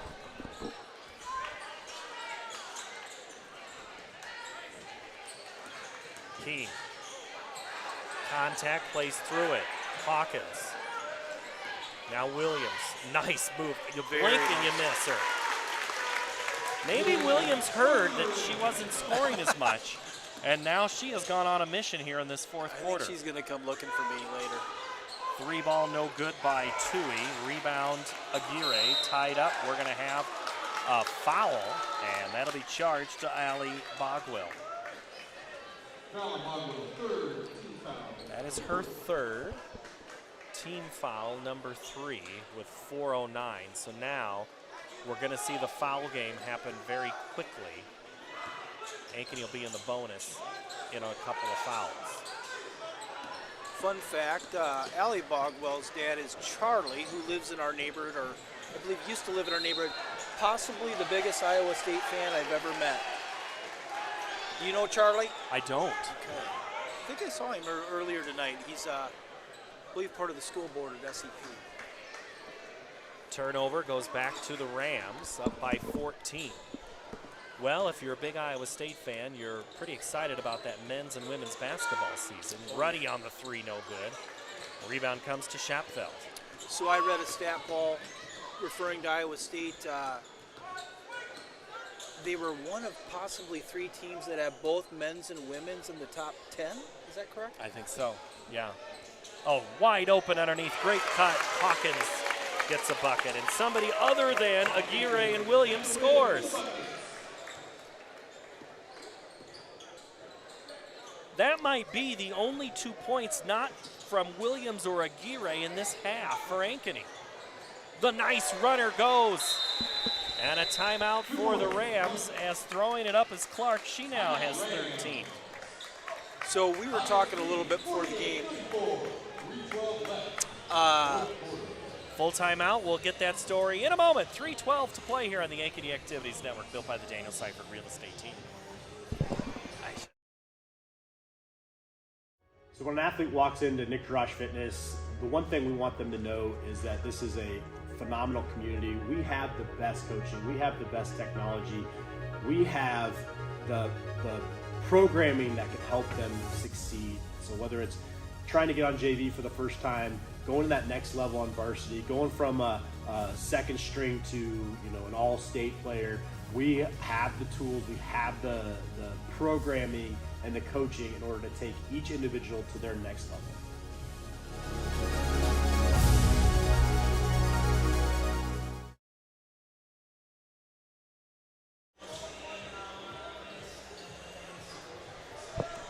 Johnston's your number 1 team in 5A. Dowling 2, City High 3, Ankeny 4, Valley 5, Northwest 6, Prairie, Iowa City West, Cedar Rapids, Washington, Liberty, Cedar Falls, Bettendorf, Waukee, Waterloo West, and PV.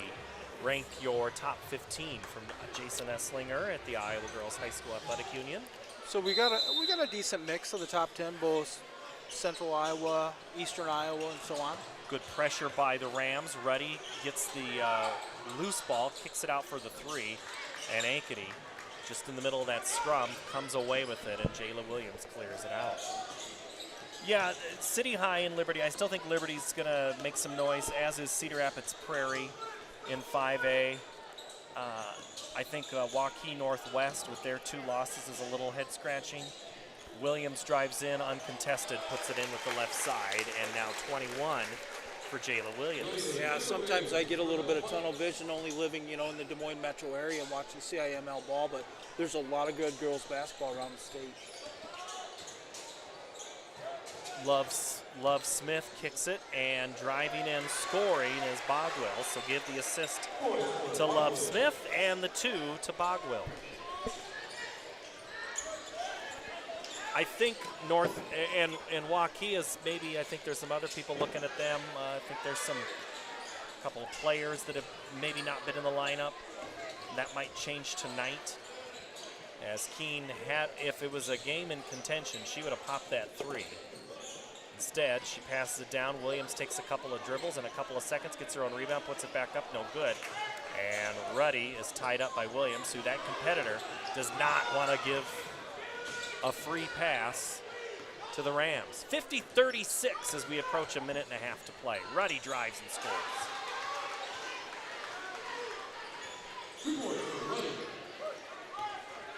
And now Hawkins with it.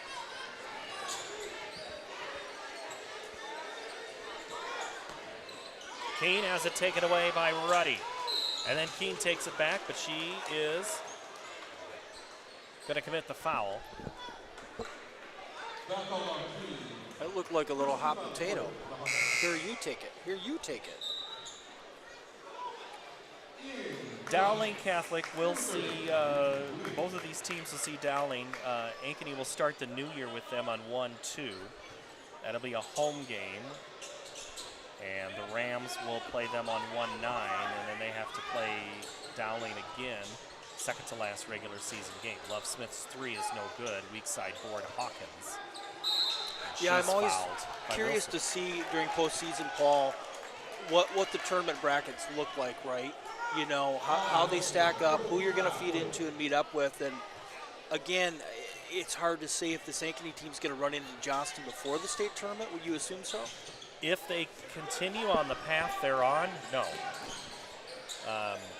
But in years past, they've had to maybe be in that bracket. The regional final has been the outpoint for Ankeny the last 5 seasons. So we're under a minute to play. Williams plays through the contact. Oh, man. Man alive, she can play. Williams with 23 now on the crossover. That's pretty effortless and fun to watch. Ruddy, top the key, drives down on Keene, gets pretty deep before she's fouled with 27.7 seconds left. It's going to be on the floor, and it's going to be on. I think when both coaches go back to the drawing board this week, they're certainly going to want to tighten some things up. Williams goes out, and so does Keene and Aguirre. So that's 23 points, 2 points and 22 points headed to the bench now as Ruddy launches the 3. Yeah, and Coach Toby's going to want to clean some things up. And Brad certainly can be proud of this young team. They fought and scrapped and hung around there and had it to 6 at halftime. But again, I think youth kind of started to wean its head, right? But they will grow and they'll get better. Ruddy, nice move. Loses the handle, and that's how it's going to end. Ankeny will improve to 6-1 with a 52-38 win. And the Rams fall to 2-5 As just this Ankeny team, they want state in the worst way. They have not qualified since the split. This might be the year if they keep playing the way they've done. Let's take a look quickly at the scoring. Brooklyn Ruddy tonight, 7 for the Rams, 5 for Grace Wilson, 13 for Hallie Clark. That ends your scoring for the Rams at 38 points. Ankeny finishes tonight, 5 from Allison Hawkins, 23 for Jayla Williams, 22 for Ali Aguirre, 2 for Ainsley Keene, and that's your total of 52 points. As you want to wrap it up here, Ryan, what'd you see? Yeah, I mean, in summary here, I think Ankeny certainly has the firepower to go a long way with this. I think things go and as Jayla and Ali go, right? They both had nice games. They missed a few shots, and again, Coach Toby will tighten some things up. But like we said earlier in the broadcast, I feel like all roads will have to go through Johnston at some point. How you finish after Christmas is certainly going to say a lot about how you head into the postseason. Ankeny will have a couple of days, and then they go on the road to Cedar Falls for a 6 o'clock tip up there, as they'll go to the new Cedar Falls High School, which is just west of the Unidome. And that'll be where their break ends, and then they'll pick it back up with Dowling, Urbandale, and Waukee Northwest. For the Rams, they will finish the month of December with a game at Northwest, and then the new year at Urbandale, then holy cow, then they are home nonstop. Centennial, Dowling, Valley, Johnston, Waukee, Indianola before going on the road. So a lot of road games early and a lot of home games late for the Rams. As they continue to age and improve, this Ram team is only going to get better. I agree. Again, when you're young, there's a lot of growing pains that happen as you go on. But Brad is certainly the right guy to take this talent. He's proven at Des Moines Christian. He's going to mold these girls. They're going to get better each game. They're going to take some tough losses. They're going to win some close ones. But again, I think the future's pretty bright for the Rams. Final score, 52-38. Ankeny over Southeast Polk. We'll step away for a few minutes, and then we'll come back for the boys contest, which already on the floor. This is the Ankeny Activities Network, built by the Danielle Seifert Real Estate Team. What if you could create memories that would last a lifetime? That would be pretty cool. Well, now you can.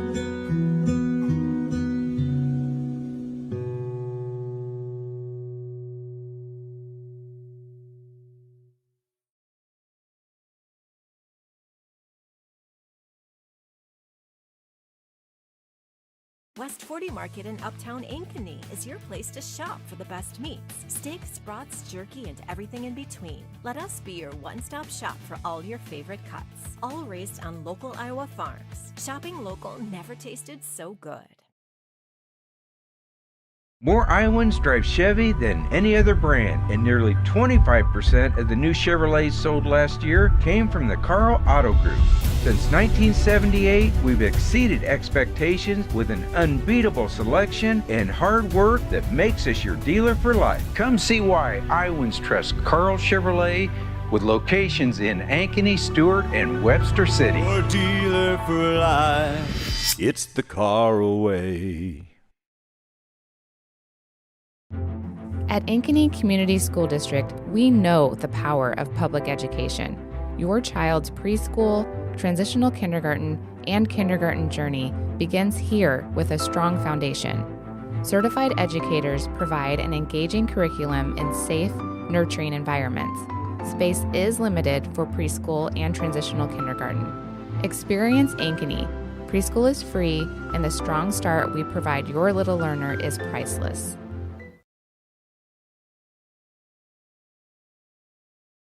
All the pets in Ankeny can't wait to see us at Heart of Ankeny Animal Hospital. Located just south of Uptown, our family-owned and operated practice has yearly plans with monthly pay options. Your dog or cat can get routine and preventative care before you may ever even know they are sick. From dental care to x-rays to our own pharmacy, we love them like our own. Your pets are our pets at Heart of Ankeny Animal Searching for a home that combines a resort lifestyle with the comfort of being close to your loved ones? At Epcon Communities, we make building your dream home an easy and exciting journey. Choose the floor plan that fits your lifestyle, handpick the finishes to make it uniquely yours, and leave the rest to us. We'll handle the construction, you focus on the fun part. After closing day, your new home is all yours, ready for you to start enjoying the community, the amenities, and that special sense of belonging. Visit clarityconstruction.com for more. My real estate team knows that sports and extracurricular activities contribute to a well-rounded education. As an Ankeny mom, I have seen how important they are for success in school and beyond. I've been helping families here for over 20 years as a realtor, and I know that our schools and community activities are second to none. That's why people love to call Ankeny home, and that's why I am a supporter. If I can help you or anyone you know find the perfect home in Ankeny or the Metro, let's talk. And now it's time to cheer on our kids. At Elk River Contracting, we know a great remodel is a lot like the perfect beard. You can't rush it, and the beauty is in the details most people overlook. Because there are two kinds of contractors, the ones with magnificent beards and the ones you don't hire.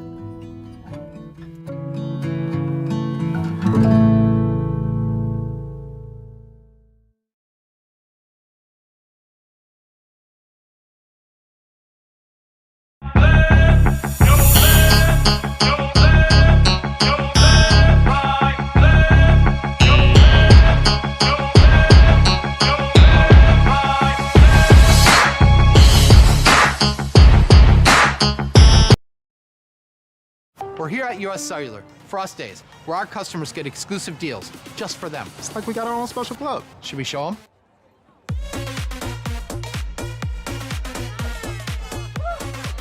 Get $1,200 off any phone plus $500 off any tablet. Us days at US Cellular.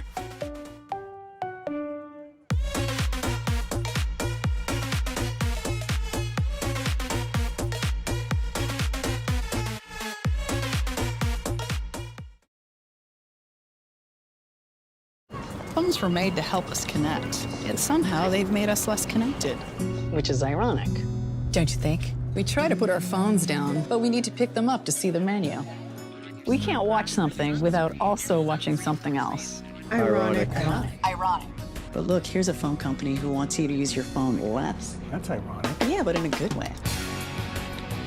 Let's find us again with Us Mode. US Cellular, built for us. Traffic jam. Ugh, and I'm already late.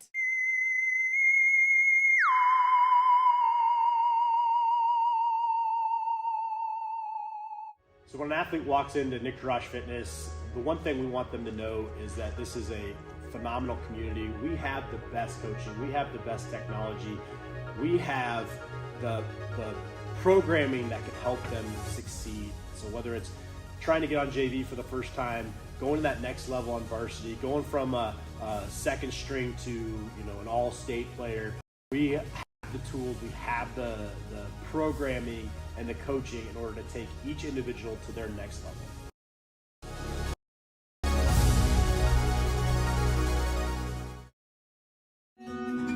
What if you could create memories that would last a lifetime? That would be pretty cool. Well, now you can.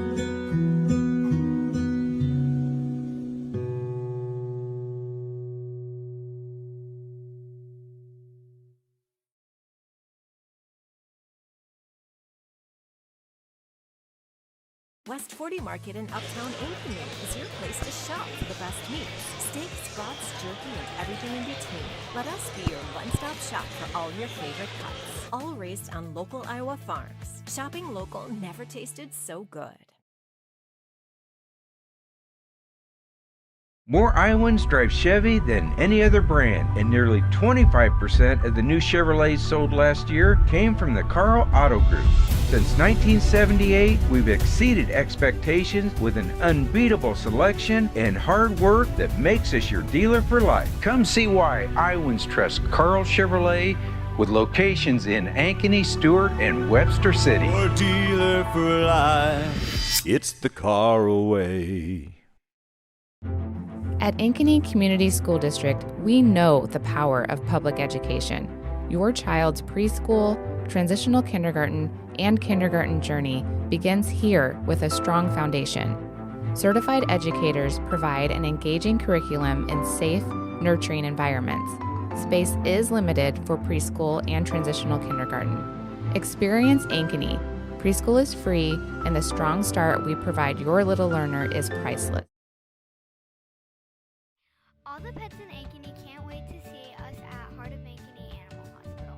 Located just south of Uptown, our family-owned and operated practice has yearly plans with monthly pay options. Your dog or cat can get routine and preventative care before you may ever even know they are sick. From dental care to x-rays to our own pharmacy, we love them like our own. Your pets are our pets at Heart of Ankeny Animal Hospital.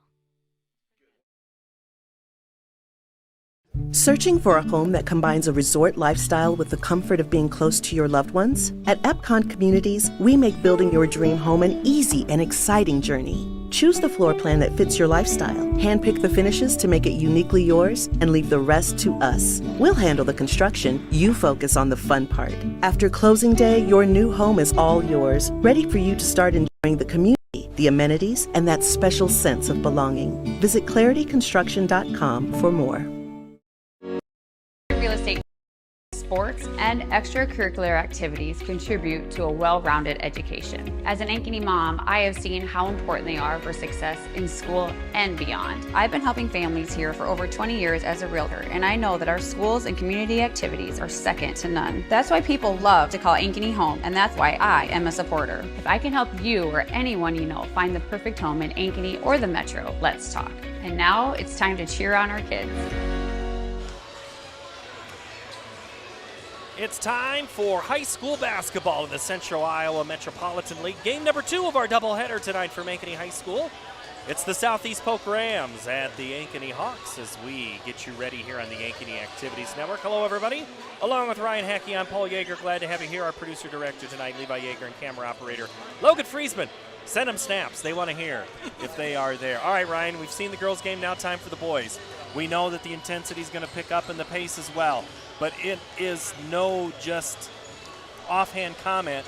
It's for real. It's for real. I am excited about this one. I think one would say, or many would say, is this a couple football schools going at it? I looked at the stats on this, Paul, and these two are almost mirror images on paper. A couple things that stood out to me. One on the Ankeny side, they're good at taking care of the basketball. They're lower on turnovers. And then they seem not to get into foul issues in comparison to Southeast Polk. On the flip side, the Rams will shoot, and they'll shoot deep from the arc. They hit a lot of three-pointers, and they are solid rebounders. I had heard earlier that Grady Brunswick-Norris was hurt and missed the Ankeny game. I see he's back tonight, so that adds a little complexion to the Rams' offense. But this one should be fun. And who's in the boot walking by? I do not know that gentleman. Yeah, so that is, I've heard there is another an injury there as we get ready. So Southeast Polk 4-2. They have beat Des Moines North, Valley, Lincoln, and Marshalltown with losses to Johnston by 10 and Waukee by 15. No, make that 25. And for Ankeny, they won their first 3 against Valley, Centennial, and Johnston before falling to Waukee. That game was close for a while, and then Waukee ran on the sprint, and then Ankeny made it look by 7 to close that one out. That game not quite a 7-point game, a little more there for Waukee. So for the Hawks, Coach Brant Carlson and his squad, we're going to just say the same name. It's pretty easy here, Ryan. Aguirre. This time it's Rio. I just saw Leo walk by, and he's playing football up at Clark now, and I'm sure Coach Carlson would love to insert him on the lineup if possible. Rio is going to be just fine, I think. I tell you what, I have been looking forward to watching Rio. We talked about this, I think, between the boys and girls game break. This guy's a complete package. 20 points a game, 7 rebounds, 6 assists. He does a little bit of everything, but he's not alone. You got Jasani Campbell at 14 points a game. And I thought this was a misprint in the program, but we have Max Allison at 7'1". Is that correct, Paul? He stands out everywhere he goes. You see Max, he's He's been getting more and more minutes. He was on the roster last year. Now he is likely going to be here in the starting lineup tonight for this contest. Again, same type of setup for the schedule. It is going to be a boys-girls doubleheader. The boys for Ankeny will go to Cedar Falls on Friday night, and then they'll have their conference crossover on Saturday. And I don't know who their opponent is yet for that one. The Rams will be at Northwest, and then they will be at Urbandale before then they're home with Centennial and Dowling. So this is a litmus test game. Dave Stubbs coached at Grandview Christian, won some state titles there. 4A basketball in Iowa, a little different than 1A, or as Grandview played last year, 2A. But his teams looked a little different than they did. But from what I've heard, they're super excited over in Pleasant Hill about the future here of Rams boys basketball. I tell you what, we use the word culture, and that's one word I would use with Coach Stubbs, is he has brought that winning mentality over. The players play hard, the players play different. I watched them against Valley the other night, and they just, again, had that moxie, had that swagger. They're going to run into a couple buzzsaws, no doubt about. Northwest is a tough ball club. You know, but Ankeny tonight, I expect an up and back and forth, lead change kind of game. Well, I hope I have enough ink in the pen to keep up with these two teams. 65-60 is their points per game average. The Rams 5 better than Ankeny. It's a matter of who can play defense and who can hold the other one, but let's meet who the two teams are as we go across the way. Time for our introduction of tonight's players, and the tip-off coming your way here in just a moment. This is the Ankeny Activities Network, which is built by the Danielle Seifert Real Estate Team.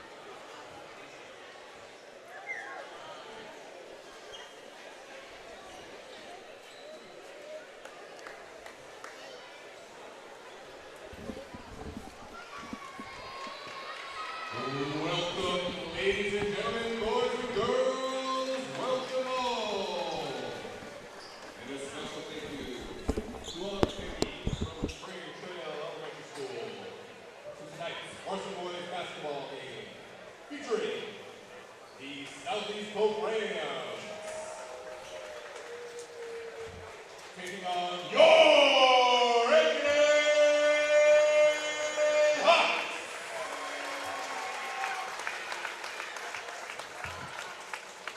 With the game begins, our members in charge are Travis Carroll, Colton Hesterman, and William Johnson. The Rams are led by head coach David Stubbs, assistant coaches Jay Curtis Bell, Stephen Ladd, Brandon Stubbs, and David Stubbs.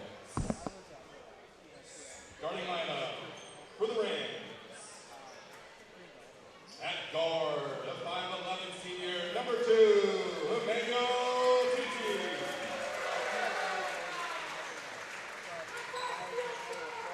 At guard, a 6'1" senior, number 3, Brady Brownshine Norris.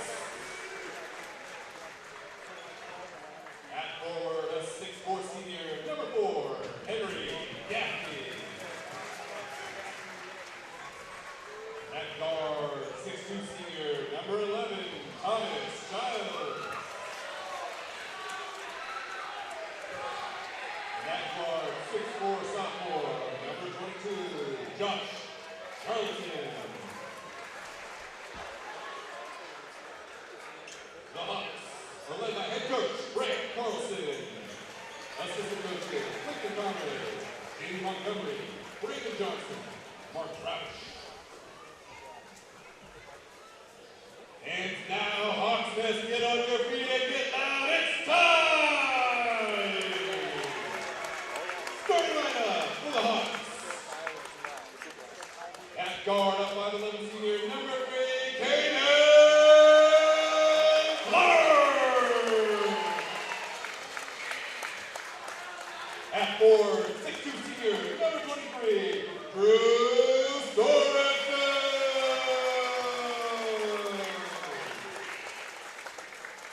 At guard, 6'2" junior, number 25, Jasani Campbell.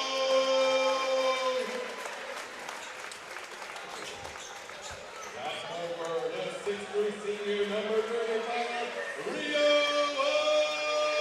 Aguirre. And at center, 7'1" senior, number 53, Max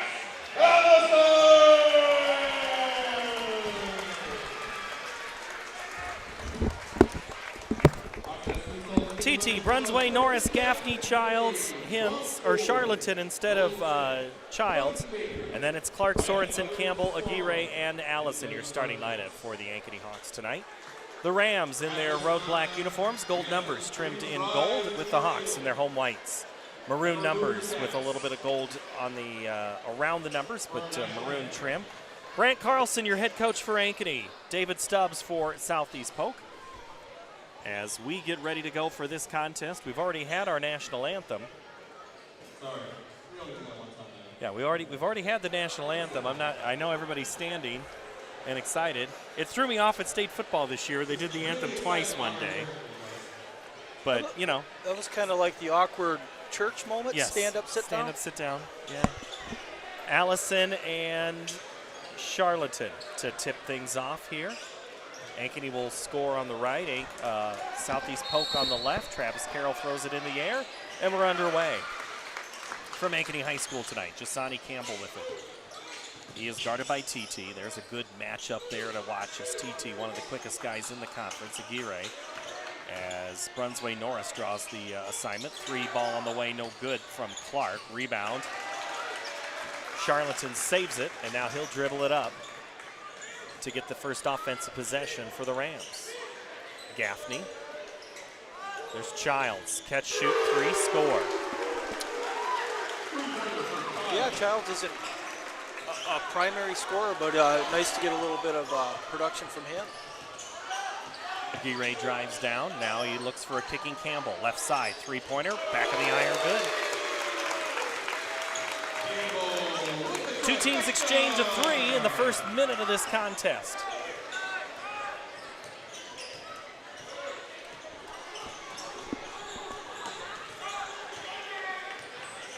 TT looks for some cutting action.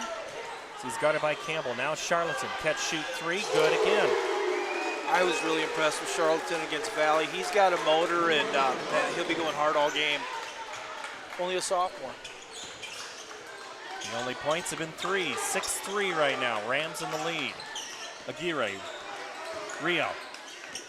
Harassed there, now he gets it to Clark. Sorensen sets the screen, trying to get Aguirre. The give and go. The shot no good by Sorensen is poked away, and up TT with it. Aguirre just lets him go and lays it in. I think you saw a little bit of that gear from TT. Well, he can fly when he gets out in the open floor. 5-point advantage for the Rams. Clark drives in. Nice fake, and he'll go to the line for a pair on the foul on the floor. Or in the act of shooting, sorry. TT is whistling.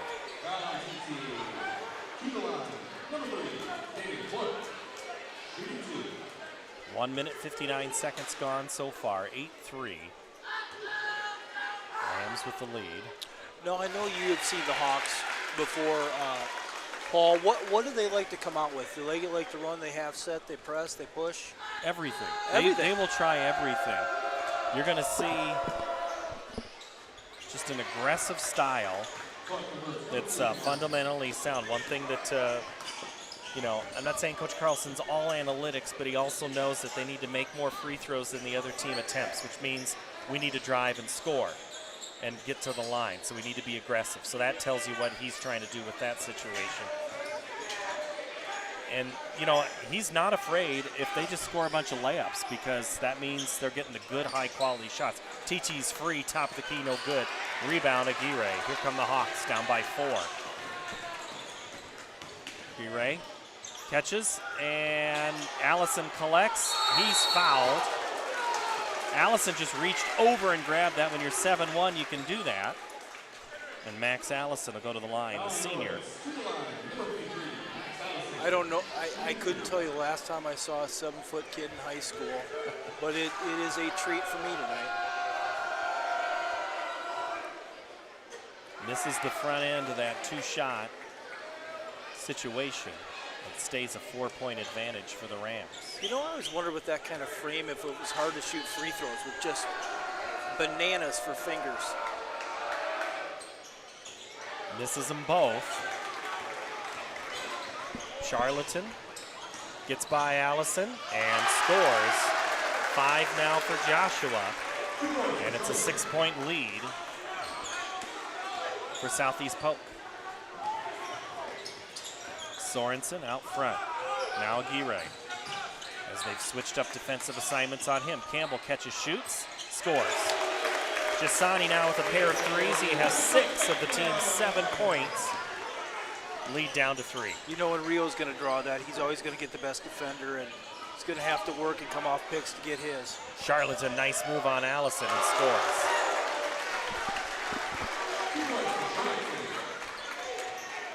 Coach Carlson calls for tempo now. He wants his guys to pick up the pace a little bit, and Polk leans into that. TT, nice move and dish to Bronzeway Norris for 2, and it's a timeout Ankeny.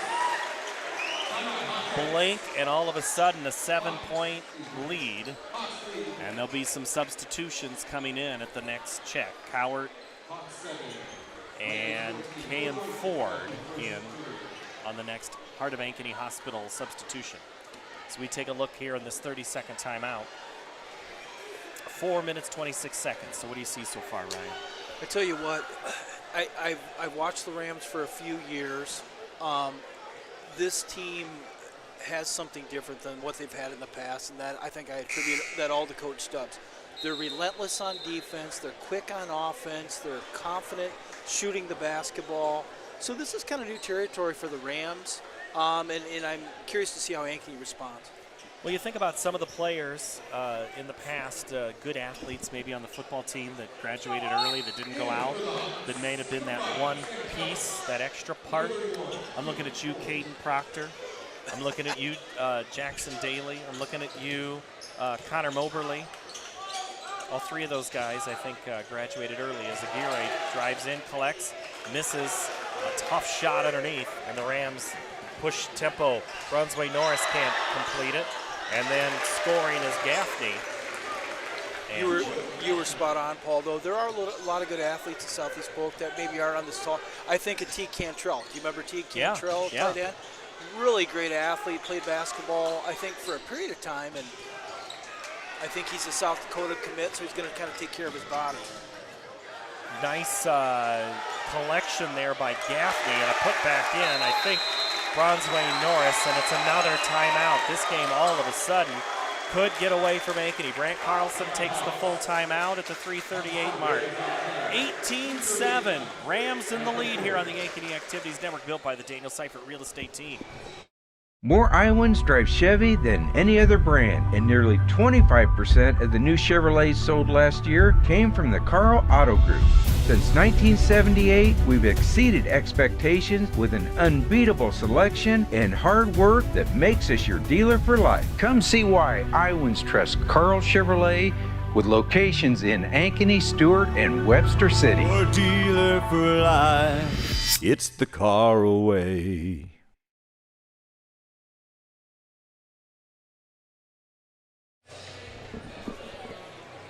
Joshua Charlatans come to play. 9 points of the Southeast Polk Rams 18. They lead 18-7 here, 3:38 to go first quarter. And Coach Carlson, quick timeout here. You gotta calm things down. What do you got to have here? A set play? You got to go fast? What are you doing? Yeah, I mean, the Rams want us to go fast, and so I think we're going to see a little more slow down half court, get into the offense, and obviously get Rio into the ballgame. Jasani Campbell will bring it up. Let's see what the set play is here. Oh, wide open with Sorensen underneath. They get it to him late. You got 2 white jerseys as there's a double team on Sorensen as they jump out to him. Aguirre, pump fake. He gets a cross-court pass. Campbell, 3. Won't go. Tipped out of bounds, Ford. It went off of his hands. You know, I can see a little frustration on Rio's face. They're making it pretty miserable for him right now, but, you know, good players respond, and I'd expect him to come off some picks and knock down a couple buckets quickly here. He knows he's going to get everybody's best, at least 2 of their best. Charlatan drives again and misses the reverse. Sorensen gets the board. He drives in, and he is going to be fouled. No continuation in high school basketball. Instead, it's going to be a foul on Henry Gaffney. You know, I've always thought that was a foul, Paul. Down here on the other end with Charlton with the hook and going to the basket, but... You mean an offensive foul? Correct. Yeah. So refs are letting him play. Ford, now Aguirre. Into the corner, Ford. TT's all over him. Darn near travel. Campbell gets in deep, gets in trouble, collects somehow, coaxes the ball down. Campbell now with 8. He's got 8 of the team's 9 points. Back to a 9-point advantage. TT gets his defender in the air and misses the bunny.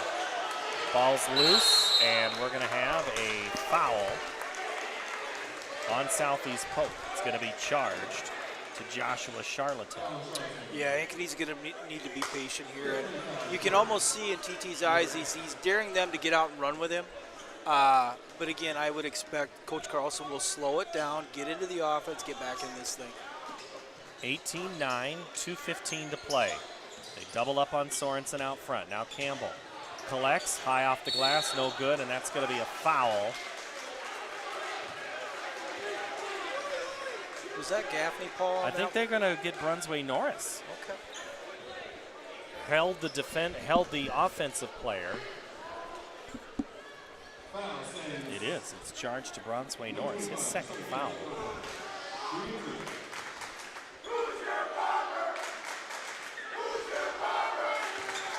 Campbell misses the front end of the free throw attempt. 15 points a game for Jasani for the junior. He's a nice player, does a little bit of everything. Kind of like our friend from the earlier game, Miss Keene. A little bit like Ainsley, yeah. Yeah. So now it's Childs.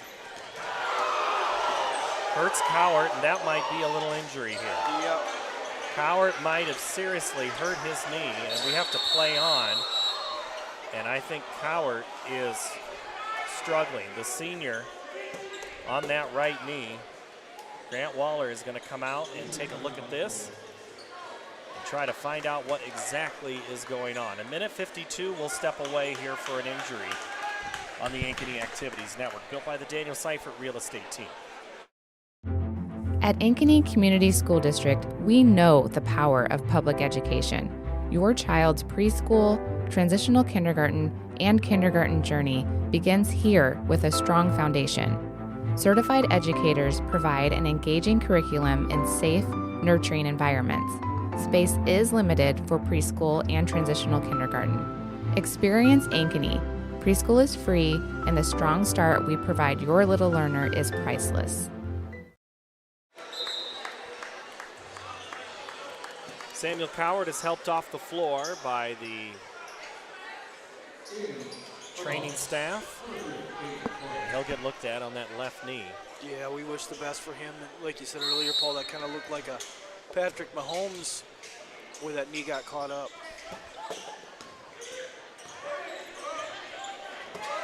So Clark back into the contest.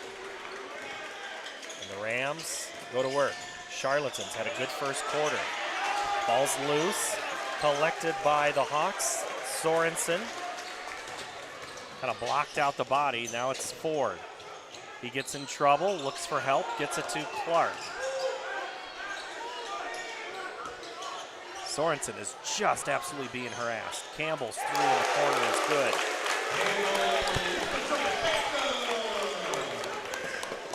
Again, Campbell has 12 of the team's 13 points here.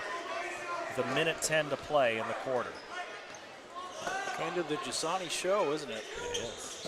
You focus on Aguirre, and you got to have somebody else pop up. And Campbell is answering that call.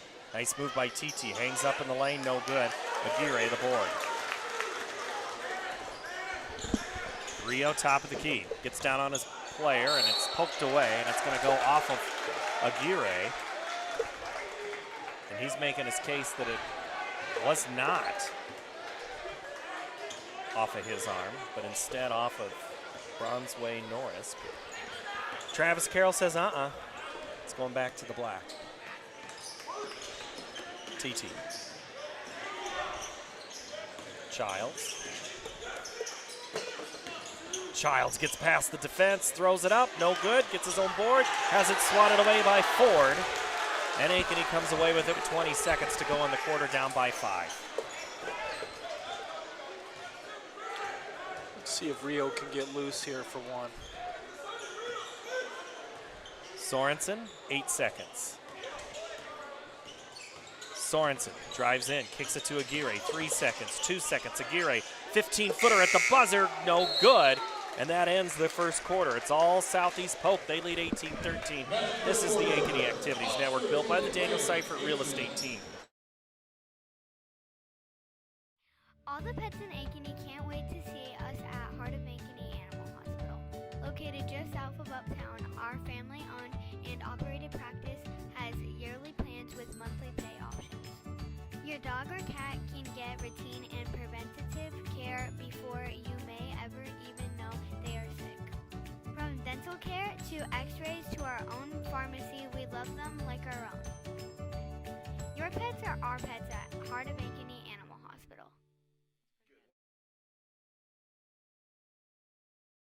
Searching for a home that combines a resort lifestyle with the comfort of being close to your loved ones? At Epcon Communities, we make building your dream home an easy and exciting journey. Choose the floor plan that fits your lifestyle, handpick the finishes to make it uniquely yours, and leave the rest to us. We'll handle the construction, you focus on the fun part. After closing day, your new home is all yours, ready for you to start enjoying the community, the amenities, and that special sense of belonging. Visit clarityconstruction.com for more.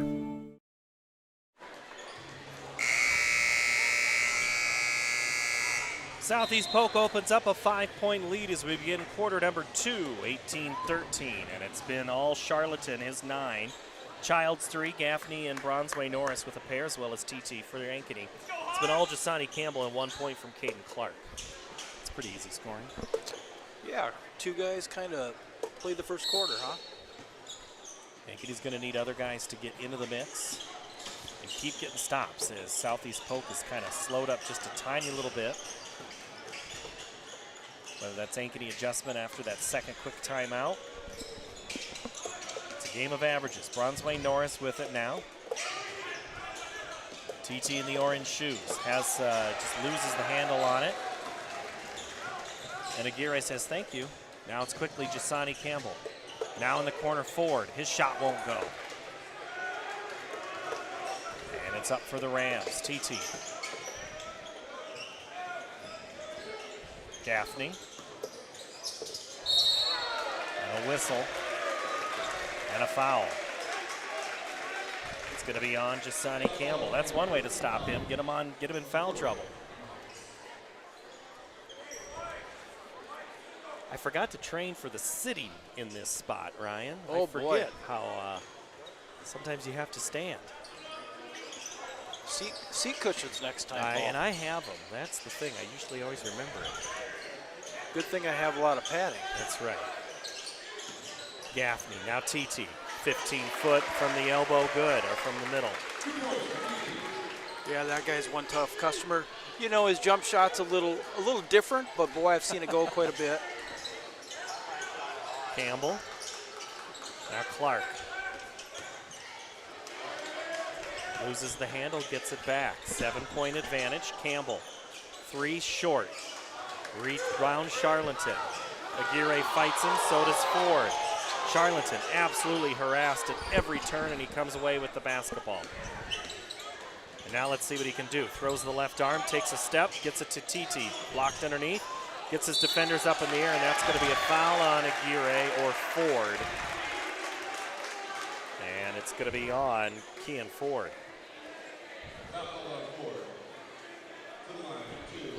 Team foul number 2 here of this second quarter. At the line, Charlatan. TT. Yeah, excuse me. Charlatan's such a tough match in the post. He's long and lengthy, and you know he's kind of that in-between size of a big man and a wing man, and looks like Ankeny's having a little bit of trouble with him. 5 points now for the senior. He's the leading scorer on the sophomore team a couple of years ago, and in that first year of varsity basketball was a good transition this year, and they're expecting big things as he hits the bucket. Now it's 6. Sorensen, guarded by Charlatan, into the paint, in trouble, tied up. Alternating possession arrow will be in favor of Ankeny, but Southeast Polk likes that result.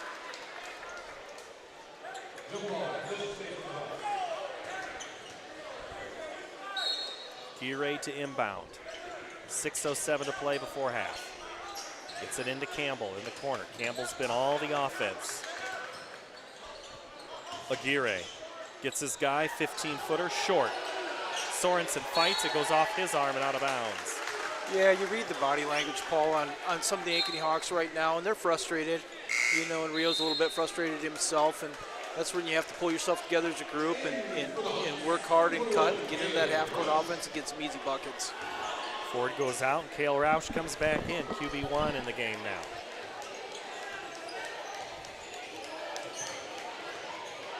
TT. Three-pointer, left side. They're going to say only 2. Doesn't matter, he now has 8. 24-13, 11-point Ram advantage. Campbell.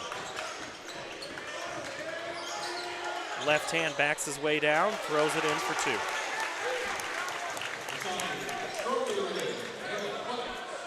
Again, 14 of the team's 15 points. Yes, Campbell is Superman at the moment, putting the team on his back. Pushes TT all the way to the baseline, Sheraton.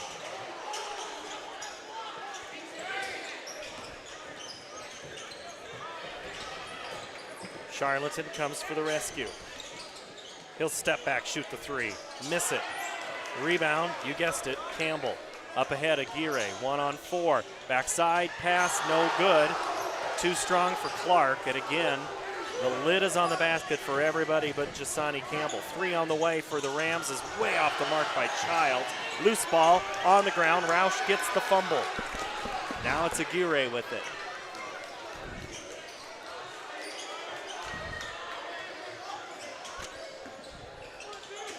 Sorensen, right block, puts it up high off the glass, but he's going to get a chance for a pair as he's fouled in the act of shooting. So I just noticed, Paul, and maybe you know more about this than I do, so they brought in a different officiating crew for the boys' game.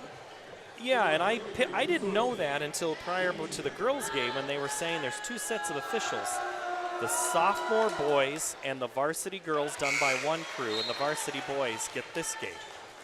Maybe a triple header's a little too much? Well, they're also trying to develop new officials into the rotation, because Will Dotson and Travis Carroll, both veteran officials, and your third member of this crew, which is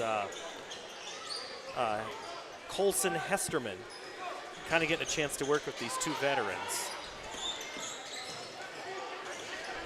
TT gets the shot, and officiating certainly get a hold of folks, because I think there's a big demand. There's a story coming on Iowa PBS soon enough about a referee camp that's going on. Oh. And a school district that's working a program. I think there's a couple of them in the state. I think actually one of them is at Centennial, as the 3-point is no good by Sorensen.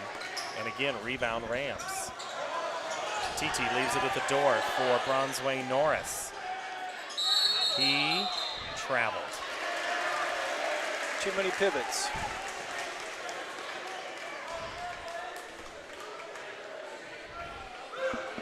Well, I know Ankeny wants to make a little dent in this before halftime, and so let's see if they can execute here, and again, like you said, get the lid off the basket. Hawks down by 10. Campbell. He's been good so far. Why not continue to give it to him? 16 points.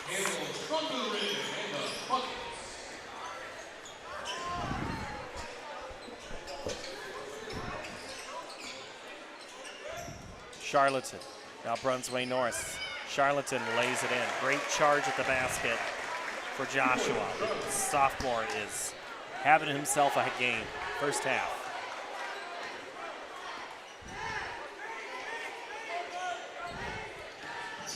Campbell's looking for some help. He'll drive in. Gets it to Ford, who he's in trouble. Now it's Aguirre 3. That shot won't go. And Gaffney grabs the weak side board.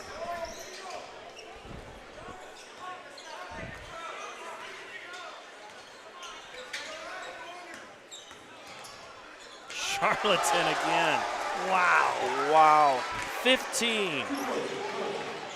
Half of his team's 30 points. Boy, I mentioned the Valley game was kind of his coming out party, and boy, he's maturing game by game.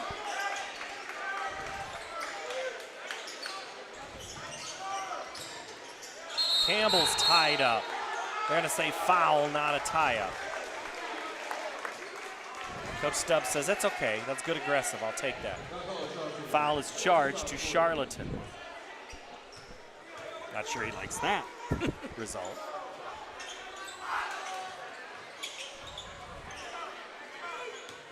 Ford. Sorensen. Has it knocked away, but he's fouled. Bronzeway Norris. And if it is on him, that's his third. And you notice Southeast Polk hasn't deviated from that man-to-man since the get-go. So it's clearly working for him, but again, the way you plow through that as the Ankeny Hawks is you go to the basket, get fouled, and get to the free throw line. Ford gets his defender in the air, gets the floater, too strong. And it's grabbed by Childs, who was the one whistled for the foul on the play before. 12-point lead for the boys in black and gold. Too much dribbling for Bronzeway Norris. Now turn around, shoot the three. No good by Gaffney. Aguirre tips it over to Sorensen. Got a little push and shove there with a couple guys. Drew maybe getting that left arm out, trying to find some space. Aguirre. Crossway, Ford. Extra pass. Now Roush closes the gap, misses short.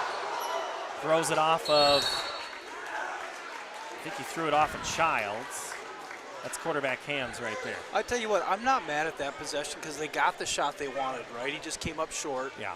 So again, continue to cut and move and things will happen. Kale's dad on the staff here of Coach Carlson. His father, Mark. Sorensen, nice spin. Still won't go. Ford tries to tip it, and he's going to get called for the foul. Not on the first bit of contact, but the second. And Ford picks up foul number 2 here with 49 seconds to play. Paul, are you also having a little deja vu from the girls' game where that lid's on tight? We just, Ankeny just can't get one to fall.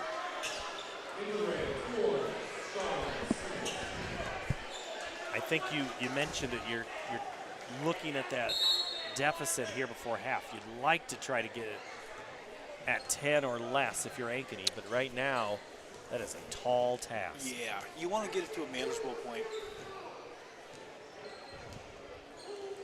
Just like Ruddy was frustrated for the girls for Southeast Polk, I think Aguirre is frustrated for the boys for Ankeny here in this contest. You can sense it.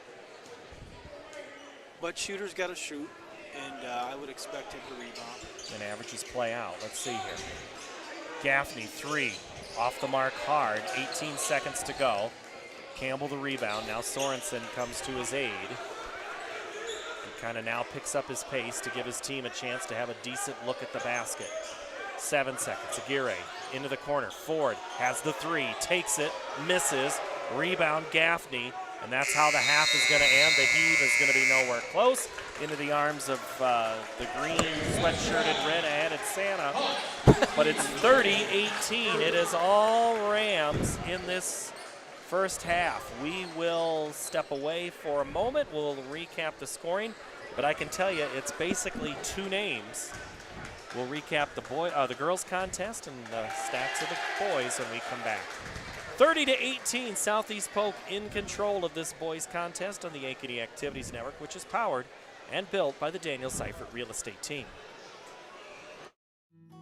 At Elk River Contracting, we know a great remodel is a lot like the perfect beard. You can't rush it, and the beauty is in the details most people overlook. Because there are 2 kinds of contractors, the ones with magnificent beards and the ones you don't hire.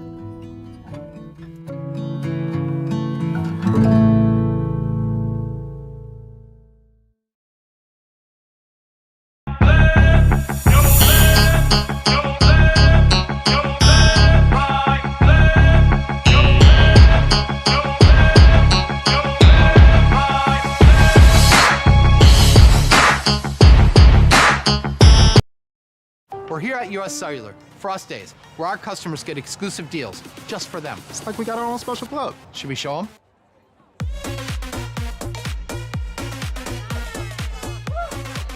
Get $1,200 off any phone plus $500 off any tablet. Us days at US Cellular.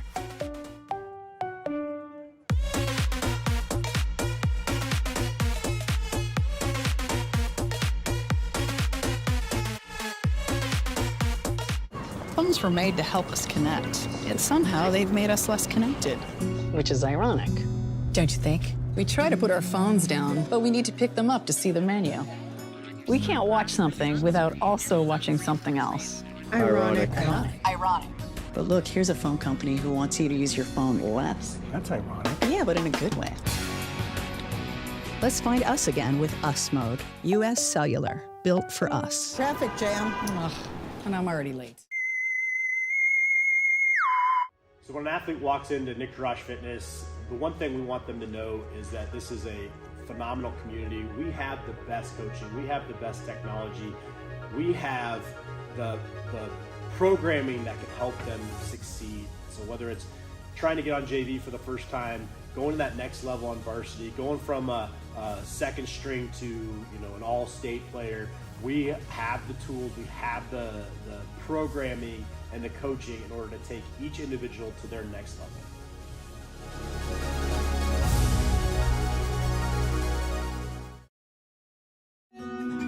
What if you could create memories that would last a lifetime?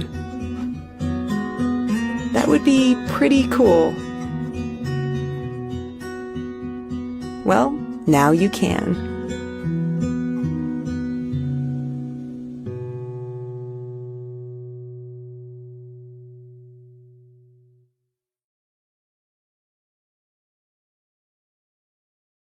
West 40 Market in Uptown Ankeny is your place to shop for the best meats, steaks, brats, jerky, and everything in between. Let us be your one-stop shop for all your favorite cuts, all raised on local Iowa farms. Shopping local never tasted so good. More Iowans drive Chevy than any other brand, and nearly 25% of the new Chevrolets sold last year came from the Karl Auto Group. Since 1978, we've exceeded expectations with an unbeatable selection and hard work that makes us your dealer for life. Come see why Iowans trust Karl Chevrolet with locations in Ankeny, Stewart, and Webster City. Your dealer for life. It's the Karl way.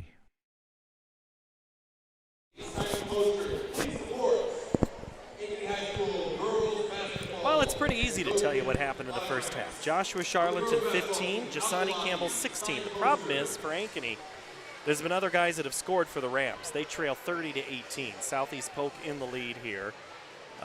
Emmanuel TT 8, 2 for Brunsway Norris, 2 for Gaffney, 3 for Childs, 15 for Charlton. And that is your total of 30 for Ankeny. It's 1 from Caden Clark and Drew Sorensen, and 16 from Jasani Campbell. Pretty simple. 0 for Rio Aguirre. Yeah, I mean, when your best player gets held to 0 points, you can clearly see his body language and he's frustrated. Something's got to give in the second half. And kind of like inversely when we talked about the Ankeny girls and Southeast Polk girls as well, the Ankeny men need to come out and make a statement and get back in this thing. Otherwise, it could the gap could widen and probably get a little ugly. I think Southeast Polk has opened the door. They've missed a few shots there in the last part of the second half. Maybe not as good of possessions, not everything falling, but the shots aren't falling for Ankeny either. That's right. All right, so we take a look at the first half, or the first game, and that was pretty easy to say too. Jada Williams, 23, Ali Aguirre, 22 for Ankeny.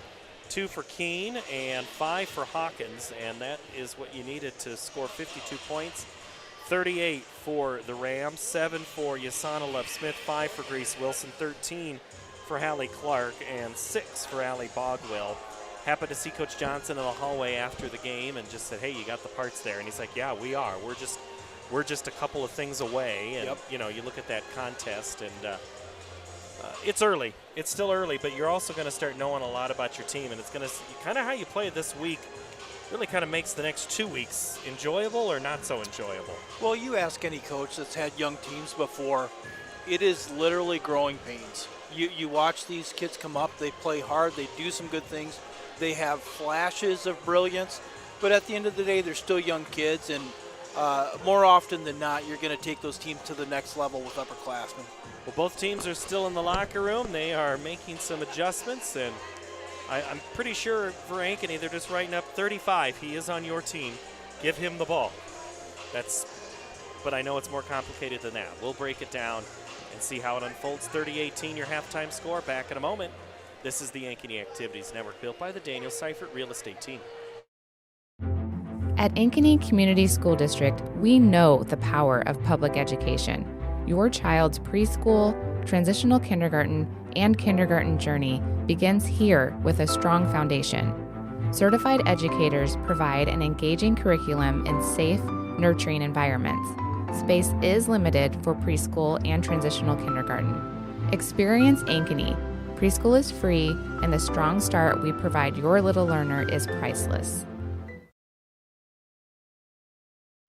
All the pets in Ankeny can't wait to see us at Heart of Ankeny Animal Hospital. Located just south of Uptown, our family-owned and operated practice has yearly plans with monthly pay options. Your dog or cat can get routine and preventative care before you may ever even know they are sick. From dental care to x-rays to our own pharmacy, we love them like our own. Your pets are our pets at Heart of Ankeny Animal Hospital. Searching for a home that combines a resort lifestyle with the comfort of being close to your loved ones? At Epcon Communities, we make building your dream home an easy and exciting journey. Choose the floor plan that fits your lifestyle, handpick the finishes to make it uniquely yours, and leave the rest to us. We'll handle the construction, you focus on the fun part. After closing day, your new home is all yours, ready for you to start enjoying the community, the amenities, and that special sense of belonging. Visit clarityconstruction.com for more. My real estate team knows that sports and extracurricular activities contribute to a well-rounded education. As an Ankeny mom, I have seen how important they are for success in school and beyond. I've been helping families here for over 20 years as a realtor, and I know that our schools and community activities are second to none. That's why people love to call Ankeny home, and that's why I am a supporter. If I can help you or anyone you know find the perfect home in Ankeny or the Metro, let's talk. And now it's time to cheer on our kids. At Elk River Contracting, we know a great remodel is a lot like the perfect beard. You can't rush it, and the beauty is in the details most people overlook. Because there are two kinds of contractors, the ones with magnificent beards and the ones you don't hire.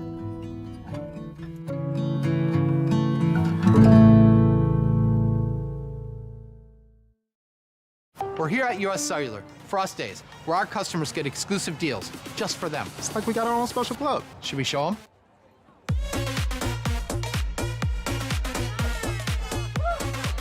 Get $1,200 off any phone plus $500 off any tablet. Us Days at US Cellular.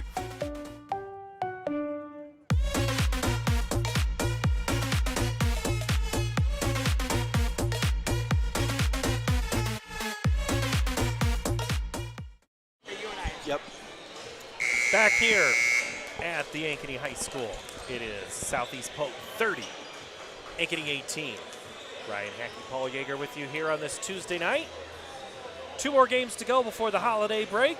This is game 1 on the Tuesday night. Ankeny looking on the upside, possibly dropping 2 in a row. What's it going to take to erase this if you are the Hawks? Yeah, they're going to need to come out of the gate quick in some way, somehow. Get Rio in this ball game and get him shooting. And again, Jasani's done a great job. Jasani Campbell has done a great job hanging around and keeping us in this thing. But, you know, you need a supporting cast eventually.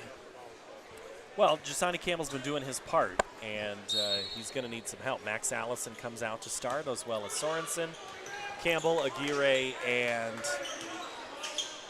Caden Clark. And for the Rams, it's TT, Childs, Gaffney, and Campbell steps in front of that pass intended for Charlton. Aguirre, that's one way to do it. Rio's first bucket comes at the 7:45 mark of the third quarter. You know, and sometimes that's a spark, right? You get that first bucket, you see it go in, and away you go.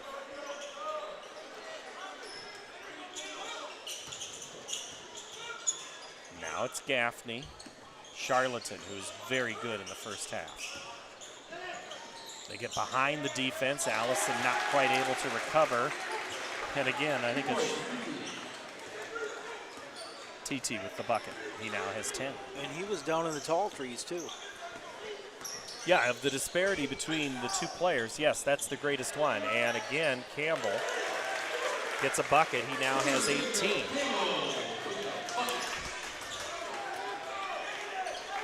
So Ankeny now needs a stop.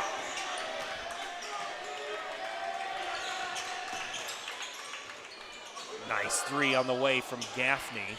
Allison tips it, and it's going to be corralled by Clark. Here comes Sorensen. Aguirre, three, catch, shoot, score. Oh boy. So now it's a matter of can you weather these things. If you're Southeast Polk, you weren't going to take the gas off. It's this whole second half to play, but you got to be aggressive at this point. Correct. And you see Ankeny pop out in this 2-3, and it looks like they want to get Rio up on the perimeter for maybe some easy buckets. Speaking of easy buckets, Charlton did that. Had Allison up in the air. Back to a 9-point advantage. Campbell. Aguirre. Into the corner, Clark, three, good.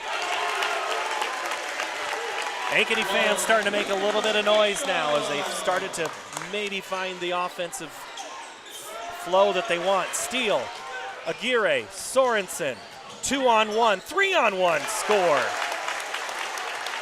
No timeout from Coach Stubbs. I thought he might kind of regroup the squad.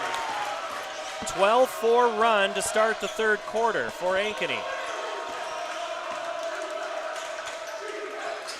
TT, corner three, good. Good looking basket there. Good looking shoes too. Yeah, love those. Aguirre, 1-on-3, fights through it, he'll get a pair.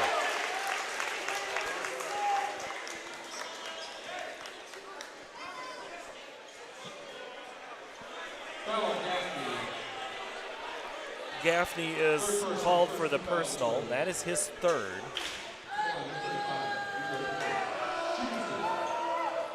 Aguirre misses the front end of the two-shot penalty foul. I don't feel like that's a common thing for Aguirre at the line. He seems like he'd be automatic most of the time. Kian Ford, a Heart of Ankeny Hospital substitution, as the second free throw is good by Rio. He now has 6, and they've all come here in the third quarter. The lead is 6 for the Rams. Childs, 3. Short, TT, board. Now Brunsway, Norris, 3, swish. A lot of fresh legs here all of a sudden. Everybody's hitting the 3. Campbell. Nobody came open on that, so Aguirre gets it on the pass. Nice crossover, step back 3, good. Pretty shot, nice rotation and splash. 9 points this third quarter for Rio. Back to a 6-point advantage. Hawks need a stop. Childs. Brunsway Norris, can he do it again? Yes, he can. I've really seen Grady evolve, even from his junior to senior year. A lot more confidence oozing out of that kid. You mean like this that? Could be a dunk. Nope. Stepping in and laying it home. 10 now for Grady Brunsway Norris. I wonder if that earlier missed dunk factored into his decisioning there. Aguirre tied up. Campbell, one more pass to Sorensen, gets baseline, fights it through, blocked by Gaffney. Now Charlatan, 3, right wing, good. I feel like Ankeny might have lost the shooter on that one. Momentum's a crazy thing, isn't it? Timeout Ankeny. All of a sudden it's back to a 14-point advantage for the boys from Altoona, Runnels, Mitchellville, and Pleasant Hill. 3:13 to play here on the Ankeny Activities Network, built by the Danielle Seifert Real Estate Team.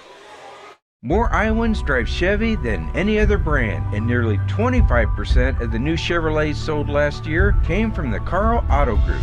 Since 1978, we've exceeded expectations with an unbeatable selection and hard work that makes us your dealer for life. Come see why Iowans trust Karl Chevrolet, with locations in Ankeny, Stewart, and Webster City. Your dealer for life. It's the Karl way. After Ankeny went on a 12-4 run, Southeast Polk won a 10-0 answer. How's that for veteran coaching, and how Coach Stubbs feels about his squad as he look at the Ankeny Hawks break their huddle? He doesn't call the timeout. He lets his team work it out, and it worked out. To me, that says volumes of what the potential of this Ram team could be. I would say, and you and I both noticed that momentum swing. Ankeny was riding high, and all of a sudden the script flipped. Jasani Campbell pulls up his dribble. Now it's Aguirre. Fights his way in, and he is fouled on the way to the hoop. They're going to get Charlatan. That's one way to maybe keep him in check, get him in foul trouble. That's the third on Charlatan. You know, I like the aggressive approach right now to him. You know, again, a little quiet in the first half. He comes out, he gets a steal and a bucket right away, and I think he knows as their lead player along with Campbell, he's going to have to do something special to get him back in this thing. 3:04 to play, third quarter. Aguirre hits a pair. He now has 11. That's all come in this third quarter. The lead back to 12.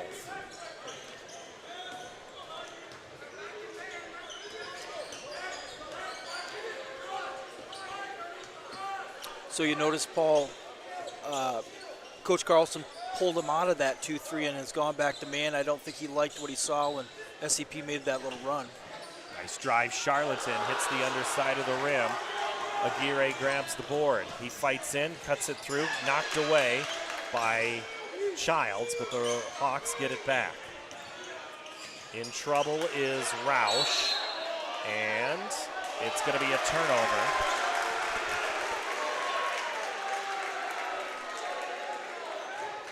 And what seemed like a good opportunity is wasted for the Hawks.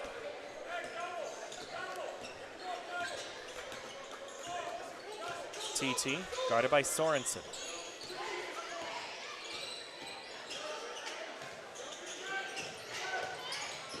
Childs and Gaffney exchange it, now Charlatan.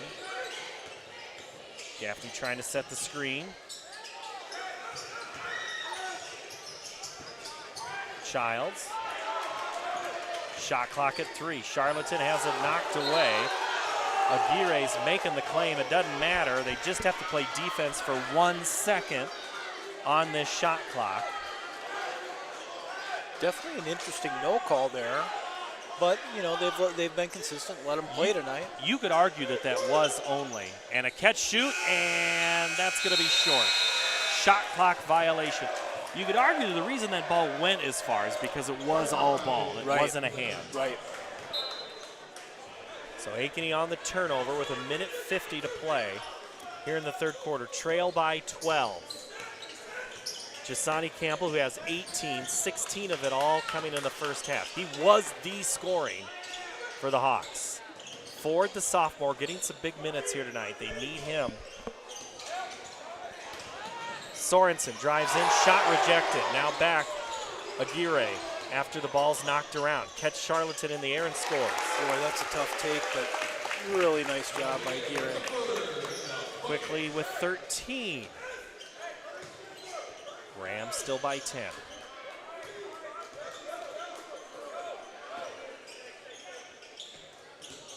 TT catches it. Fadeaway shot is good. That might be one of the toughest shots and highlight worthy of the play, of the game.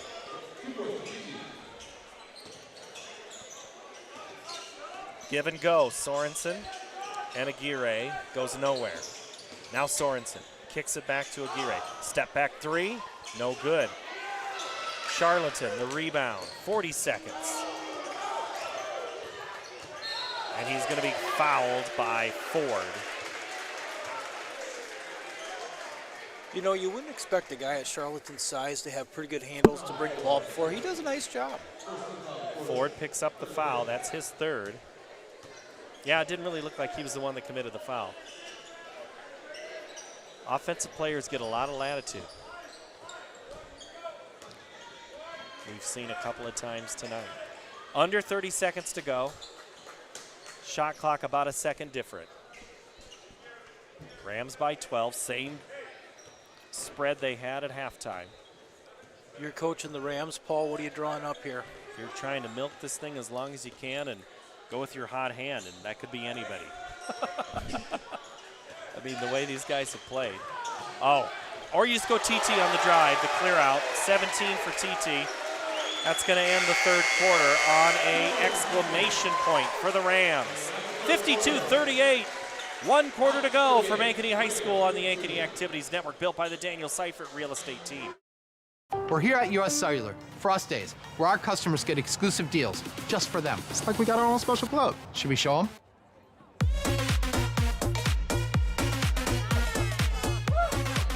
Get $1,200 off any phone plus $500 off any tablet. Us Days at US Cellular.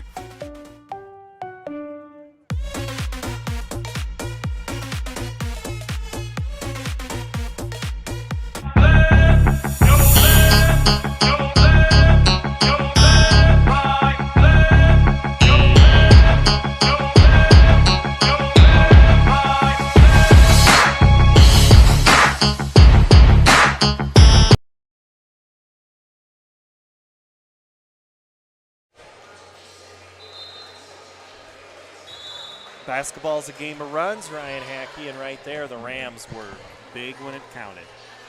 Correct. You know, and Ankeny's going to have to come out and do something special. And 8-minute quarters in high school basketball don't seem all that long.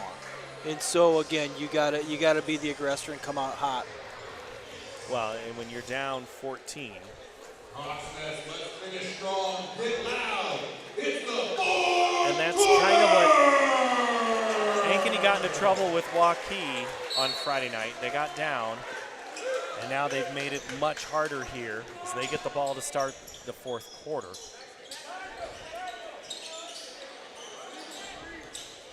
As Southeast Polk has played great defense, and that's going to be a foul on Charlatan, and that is his fourth. So I wanted to ask you, Paul, first time seeing the Rams, what are your thoughts overall? This is a different team than last year. TT I thought was good, but the problem is he didn't have the other support that he had Barjolo last year, but it just seemed like he lost energy. He has not lost any energy that I can see in this contest. Impressed by Charlatan, and another foul. This one is on Childs. They don't have that huge man inside that they've had in some years. Again, I go back to Caden Proctor when he was the guy in the middle. But man, they've got a lot of those, I'll call them 3s and 4s. Three-pointer by Sorensen is short. Charlatan the board.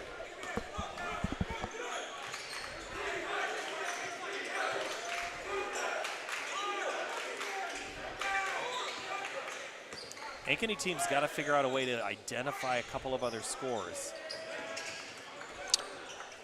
Good keep away, and that throws it out of bounds. Yeah, I think you're exactly right, Paul. Other than Campbell and Aguirre, everybody else isn't looking at the basket all that much.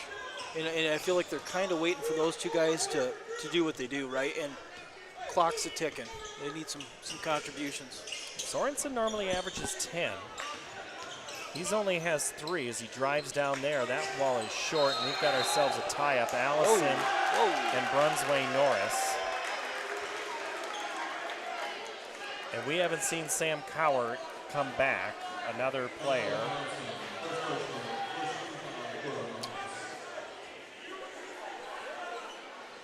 And Polk gets the basketball back. 7 minutes to play, up by 14. Ankeny's not gone to much pressure. They're just putting a little token on right now with Ford. The Rams easily break it and go to work. But again, that 2-3 zone, seeing if their fortunes are a little bit different in this fourth quarter than they were in the first. They flash high with Charlotte, and then they go to the right side. And the shot is missed by the Rams, but then they get the basketball back. Gaffney. Now Childs. And again, the Rams pull it back out. And you can hear Coach Stubbs calling out on this 2-3 break. And if you're Southeast Polk, you're content. You're good if you run 25 to 30 seconds off this clock. Charlatan bound on Allison. Again, 22 points for Joshua Charlatan. You know, this is probably You're 7.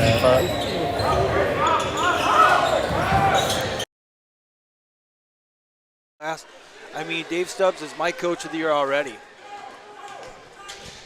I don't think anybody was questioning if his style would translate from 1A, 2A, because his 1A, 2A coaching, his team could have played at the 3A, 4A level. Yes. Some of those squads for Grandview Christian. But a lot of different personnel, a lot of new faces in the school, and just and again, they're working. The culture and mindset. Drive to the hoop. Charlatan gets the garbage collection, and then it's going to be off of Southeast Polk, and it'll go back to Ankeny. So it looks like Charlatan's got 22 tonight, and boy, his effort's been outstanding. Yeah. And I don't know where he played as a freshman. Great question. And everybody's going to know about 22. 22 black, they'll know. Or white, depending if they're home. They'll know. Well, they had not been home. They've hardly been home at all. Or yellow, for that matter. Or yellow. They sometimes will wear gold. 5:03 to play. 16-point lead. 3 ball, no good by Clark. Rebound, Charlatan. He's doing it all. Now Charlatan gets it back, catches inside, and sends it in with the dunk. Just like that. 24 points for Joshua Charlatan. Exclamation point. ×3. Sorensen is in trouble. Campbell gone quiet in the second half. Aguirre made more noise. Pullback from the free throw line, good. Now with 15. Yeah, that was a quick 15. I think he had 11 in the previous quarter, and he's certainly trying to do his part. He's going to be whistled for the foul out front here. It's his first foul. It just seems like the Rams, when Ankeny makes a baby run, they have an answer, right? I think the boys 4A is a little more open this year, I believe, than in the past. Cedar Falls, that'll be a great test to see how Ankeny does at Cedar Falls on Friday. Still trying to see how Waukee Northwest, some great parts there. Valley is not the same Valley it has been. A couple of the other Eastern Iowa teams are going to make a little bit of noise. You know, I did get a chance to see bits and pieces of Northwest against Centennial, and they have a terrific big man. Fresh 35 and a fresh dunk for Charlatan.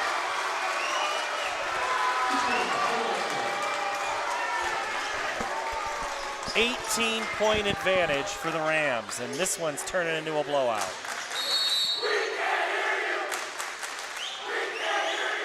Going back to Northwest real quick, do you happen to know the center or the big man from Northwest, Paul? It's my understanding there being a quiz. No, I know I should know, but I'm not remembering. Wholesale changes now coming in. Looks like Kale Roush.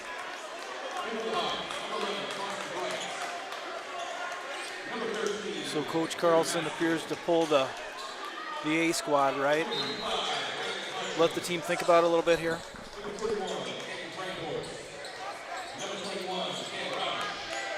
Got Hutchinson's in there.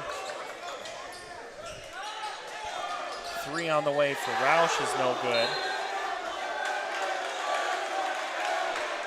I would expect Coach Stubbs to maybe do the same, wouldn't you? As far as I would think, but you never know.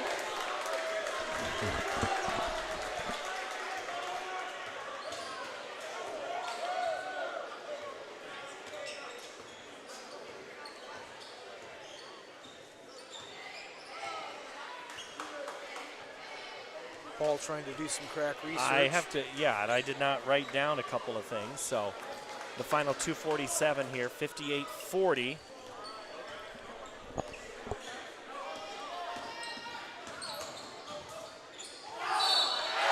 And another foul and 2 more. When it rains, it pours, doesn't it? Boy, SCP certainly having a nice night.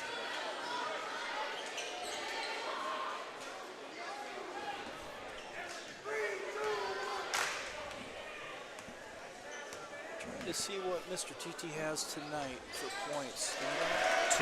1 more, so now it's 20.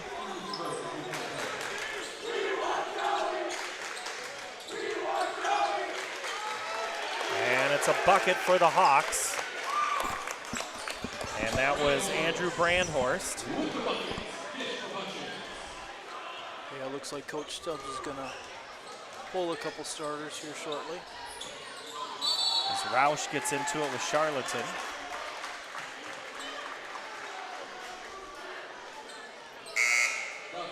So now you got your football guys in with Brandhorst and Hutchinson.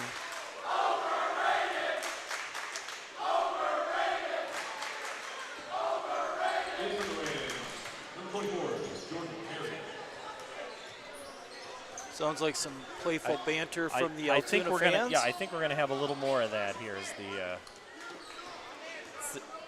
seemed to be that the Southeast Polk fans started to make a little bit of noise, a little bit more as the night went on, and man, they've been playing well.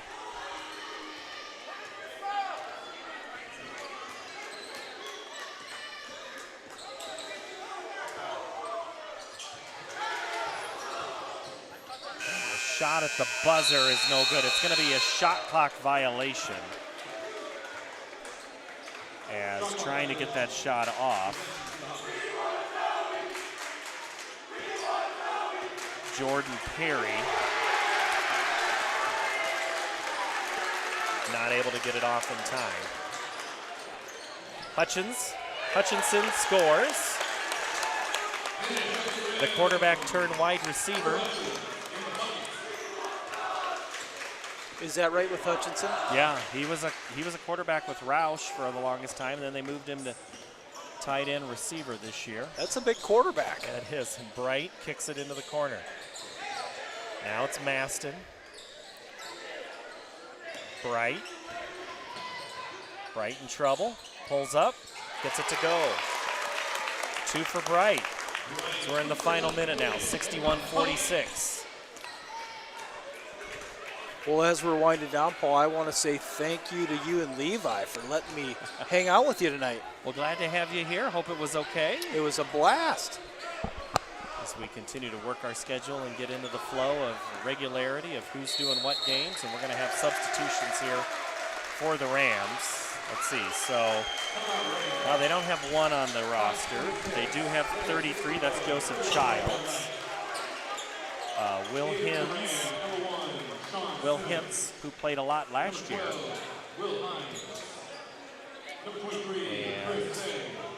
And Chris Zay in for the Rams in the final 30 seconds.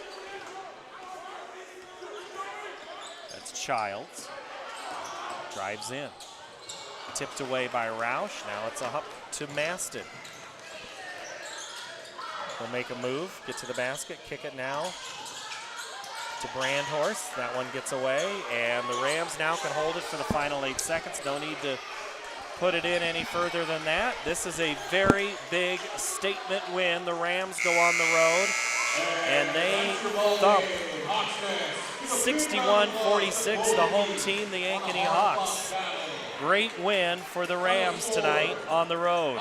Yeah, I want to say I'm surprised but not shocked, right? I expected a good back-and-forth ball game, but the Rams, again, like you said, this is a statement game, and they came in to Ankeny's house and did some work. So I'm excited to see how the rest of the season plays out for both these teams.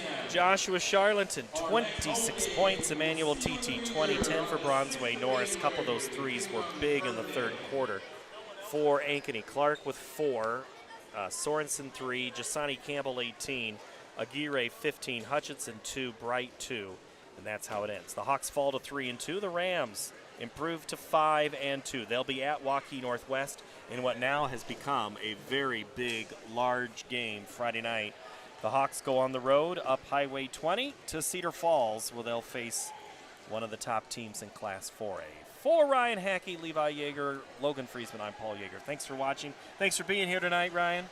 I appreciate it. Anytime you give me a call, I'm here, buddy. All right, so good. Thanks for watching us here on the Ankeny Activities Network, powered and built by the Danielle Seifert Real Estate Team. More Iowans drive Chevy than any other brand, and nearly 25% of the new Chevrolets sold last year came from the Karl Auto Group. Since 1978, experts with an unbeatable selection and hard work that makes us your dealer for life. Come see why Iowans trust Karl Chevrolet, with locations in Ankeny, Stewart, and Webster City. Your dealer for life. It's the Karl way.